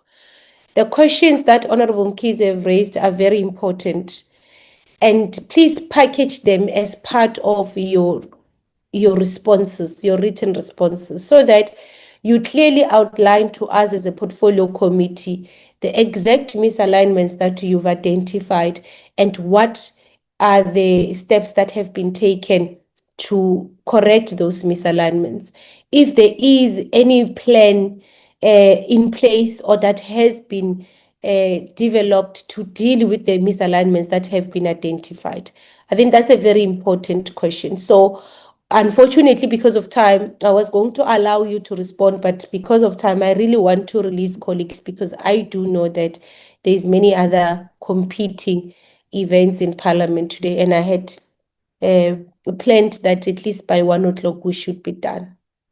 So let me thank all of you colleagues on the platform. Honorable members of the Portfolio Committee, we did not adopt minutes. Mr. Brown, is there any urgent report that we must adopt? If it's urgent. If it's not urgent, I wanted to request that we defer both the minutes and if there's any report to the meeting that we're going to be having. We'll see next week when to meet, because we are not going to meet on Tuesday. We'll see if we can meet on Friday. We'll discuss that with Mr. Brown so that we're able to fulfill that item that we were supposed to deal with on Tuesday. Mr. Brown, advice? Chairperson, just from my side, the minutes can stand over. That's no problem. I'm just worried about the Mpumalanga report, because if we do not do that today, our next meeting is only on the 2nd of June. Remember, we are not meeting on Tuesday the 26th because of our vote, unless we then apply to meet maybe next Friday or to maybe just adopt the Mpumalanga report. That's the only matter from my side. Thank you, Chair. Honorable members, have you gotten enough time, because I know I've received the report some time ago, to go through the report of our oversight to Mpumalanga? If we have, I want us to go through it and adopt the report. Honorable Mkhize, you are the first. Honorable Yordan, next.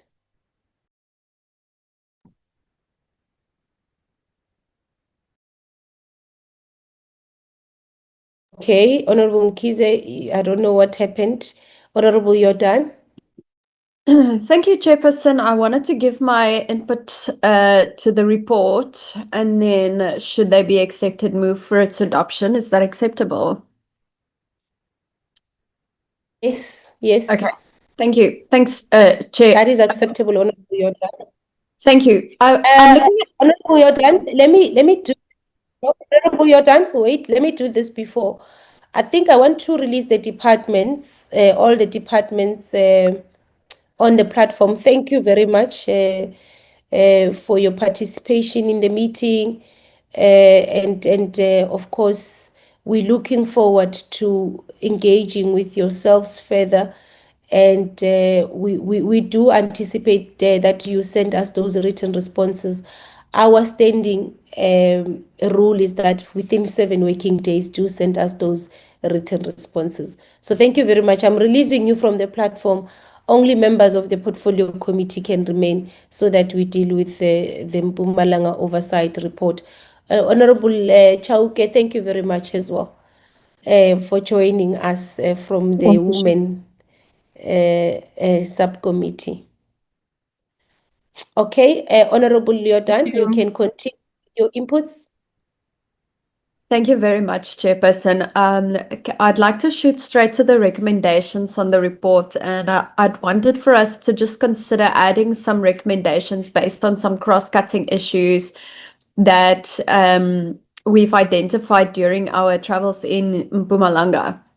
So from the recommendations, we can see with regards to infrastructure, there isn't any mention of the infrastructure that was meant to be maintained following disastrous weather conditions. And I believe the provincial department has allocated a lot of funding towards this, but we did not see any positive outcome from that funding that was allocated in December after the rains. So I'm just putting it to the committee whether we might want to include progress on I guess repairs and maintenance related to disasters to the recommendation that relates to infrastructure. Then, Chairperson, with regards to SACE registration, there wasn't any school that we visited that was able to indicate what number of educators are and are not registered with SACE, despite the qualifications that they listed in their presentations. And repeatedly, when we visited these schools and asked this question, the principal would immediately say, yes, sure, everybody is registered, but they're not actually able to give us information, based on any evidence or say with conviction that all educators are registered with SACE, because we could clearly see that they don't have sufficient qualifications to actually teach. And my concern with this is not only one of quality education, but also one of safety. We need to assure that there's quality in curriculum delivery, but also registering requires police clearance and vetting against sexual offence registers, as we've also heard this morning. And boarding schools especially are prone to abuse. And if we're not enforcing registration and vetting, then we're allowing this. And Matthews Pausa, for example, Honourable Lowe, was also walking with me. We went to the boarding rooms for girls. We've noticed they don't even have doors in front of those rooms. They only have curtains. And the male factotum actually opened the rooms for us to go and have a look, giving us an indication that we don't know who has access to those rooms. And so, SACE registration then becomes important for the safety of learners. So I'd like to recommend that we add as a recommendation that the department verifies SACE registration of teachers in the province with a particular focus on boarding schools. And then thirdly, that the department conducts training for principals on performance assessment. As we've seen, there were some schools where performance was incredibly poor, and our conclusion as a committee, and I don't think anyone will disagree, was that in certain instances there were teachers that were just not doing what they are supposed to be doing. So I think it's important to say training needs to be conducted on how to perform performance assessments or manage the performance of educators for school management. Then, Chairperson, every school that we went to cited issues with water, and where they have access with saline water without any solutions being forthcoming from the department, when this is something that really can be resolved through cooperative governance and capacity building. And schools are paying tens of thousands of rands per month, and this is cited in the report, But my theory here is that service providers are really exploiting the non-delivery of services, and consequence management must really take place. And so I'd like to recommend that we add to the recommendations that the department do an assessment of how many schools in the province are purchasing water due to water shortages, and implement cost curtailment measures with regards to this, and provide desalination solutions where these are required.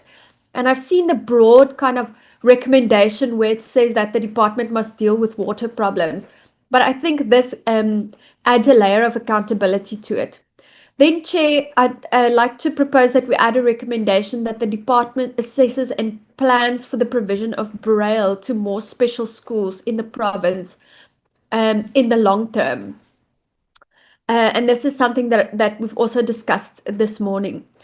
Chair, service delivery we've seen is very poor. There were poor roads, there were no planning for changing weather conditions, there's no access to water, electricity issues, network connectivity.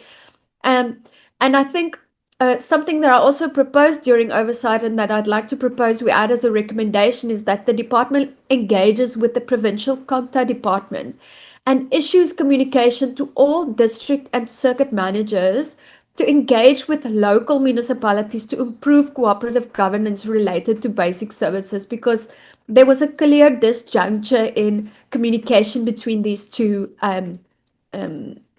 institutions of government.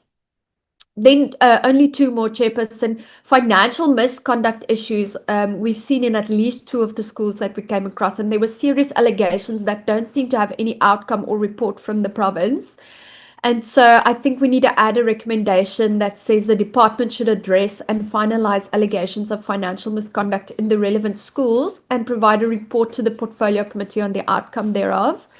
And then lastly, I'm still having sleepless nights about the transport issue for the learners in the special schools. Scholar transport in special schools really are disenfranchising the rights of those learners. And I think as a committee, we need to add a recommendation to say that the department should engage with the Provincial Department of Transport. I think that's the department responsible for scholar transport in Mpumalanga, and they should address scholar transport in special schools that are disenfranchising the rights of these learners. They need to come up with some sort of a plan that doesn't involve a learner having to wake up at 3 a.m. and return home at 7 p.m. Thanks very much, Chair. Thank you very much, Honorable Yotan. I think those are quite progressive additions, Mr. Brown. I am in full agreement, except for the SACE one.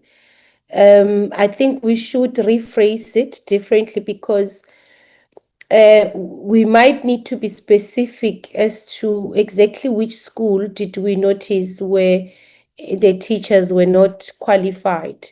Because when we asked the principals, they confirmed. So we need to, on that one, I think we need to rephrase it. I agree on the training on performance assessments by principals. I think what we should just, perhaps what our proposal should be is that the department should verify and confirm the SACE registration of the teachers of the schools that we visited during the oversight visit. I think that's safer for us.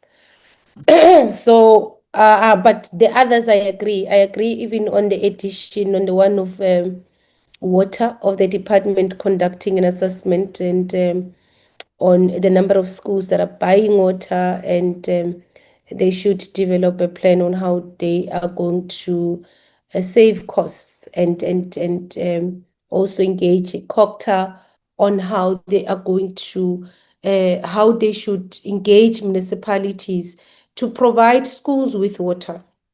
Because I do agree that service providers are exploiting that situation. And of course, even issues of roads as well, access roads, we might need to have that. I agree with that recommendation wholeheartedly. With those additions, are there any further additions, members? Honorable Law? Thanks, Chair. I think, Chair, I wish to also put some few, which is not many, because I would have observed the recommendations that we have made. I think we need to have a dedicated task force within the DBE to monitor the implementation of recommendations for oversight visits.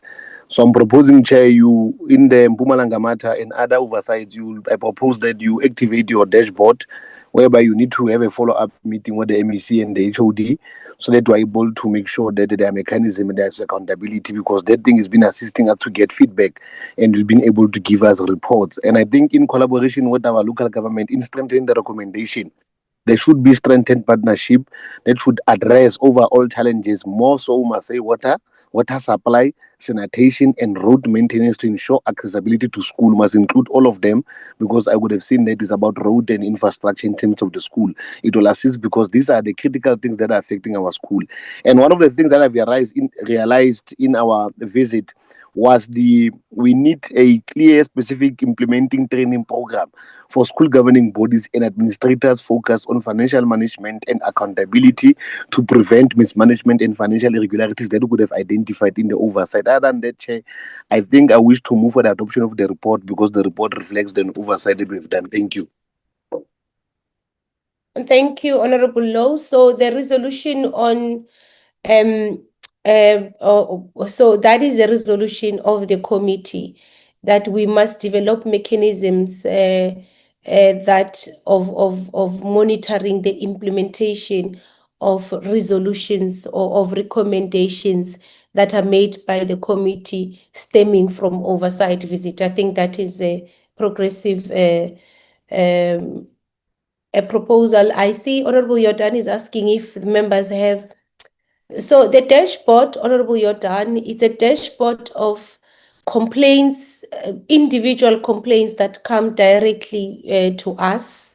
Some are complaints that even come through members of the portfolio committee. So I think when Honorable Low is saying they have been effective, it's where Honorable Low would have referred an issue to myself, and I would quickly get into contact with the provincial department to say, here is an issue, please provide a response or please provide feedback. So we do get feedback on some, we've gotten feedback on some of these issues as they were raised. Some we don't get feedback, that's the honest truth. And as a result, honorable members, I have requested, and I wanted to announce this as we were closing, now that it has been raised, I have requested the team, our support team, to go through the dashboard and identify areas where we've not gotten responses, because there's other issues that have been on the dashboard. So people have written letters complaining about one thing or the other, and we've referred back to the province, and the province has never indicated if they've responded or if they've done anything about it. So I've requested that they actually categorize the issues that are outstanding, and they isolate labor issues, because it's very difficult to enter labor matters, because there's many labor platforms or many labor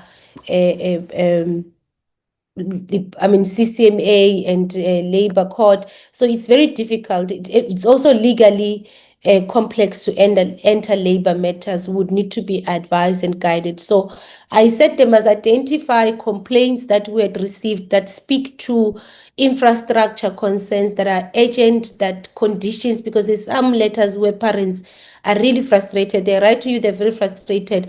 And I've said they must actually compile those and they should start with Gauteng, where we will see, even outside our oversight visit, sometimes when you make a request to the House Chair and you say, Chair, I need to do an individual oversight here because there's an urgent matter, sometimes they agree. So I said they should do that so that we can try and request for that individual oversight through the office of the Chair. And I'm saying request so that we get approval, because when that happens, we're able to bring a formal report that the portfolio committee discusses, and we're able to ATC it and discuss it in Parliament. It's unlike when I myself, Joy, just leave Parliament and go to a school and do an individual oversight. It becomes difficult to bring a formal report to the portfolio committee and to Parliament for discussion. So that is why we're going that route. So if we do get approval, we'll inform members, and members that are residing in those areas, can be able, will be very much free to join us if we do get approval of some of the schools. So it's not a lot. Some of the schools where we've not gotten any responses. And that's the same thing that we will do, Honorable Law, with Mpumalanga, especially the school, the special needs school that we were at, that was the last school that we visited. I think there might be a need for a follow-up visit in terms of the how critical or how urgent the issues that were raised were. So I agree with that. Any other addition? I saw Mamkaba. If there is no any other addition, honorable members, can we adopt the report? Can we get a mover for the adoption of the report? Yes, Chair. I'm seconding the adoption of the report, Chair. You are moving, or was there a mover for the adoption? Yes. You are moving. Okay. Mamkaba There is was a moving. mover. Honorable Law was moving. Oh, okay. Okay. Honorable Law I'm moved seconding. with. Yes. And Honorable Kaba is seconding the adoption of the report. So let's make those additions, those amendments. Let's add them, Mr. Brown, as mentioned by the members. So we're only deferring the minutes to the next meeting, honorable members. With that said, thank you very much for your participation in the meeting, and good luck with the budget speech. We'll see each other on Tuesday for the budget vote debate. And the meeting is adjourned. Thank you, Chair. Long live the chair. I made the doctor as a speak, Chair. How, Mam Kabaskis, what's wrong? Remember, unyawo lami phela. Udoktor ungibize. How namanje? Hey, yo, look bad. Bengesikhathi ngeke ngangena ngaphinde ngaphuma bese ngiseflightini ngoba i-date yanamhlanje i-date yami. So ngaphinde ngabuya ngilenda lapha e-Uptown. Ayinyawo lunzima mntanami, lunzima. Recording stopped. Ngizophola next time, next week I'll be there. Long live the chair. Long live Chairperson. You are starting. Mawuqeda uzongi-accuse lana uthi yi-long live the chair yani lena. Bye bye. Bye bye, Chair.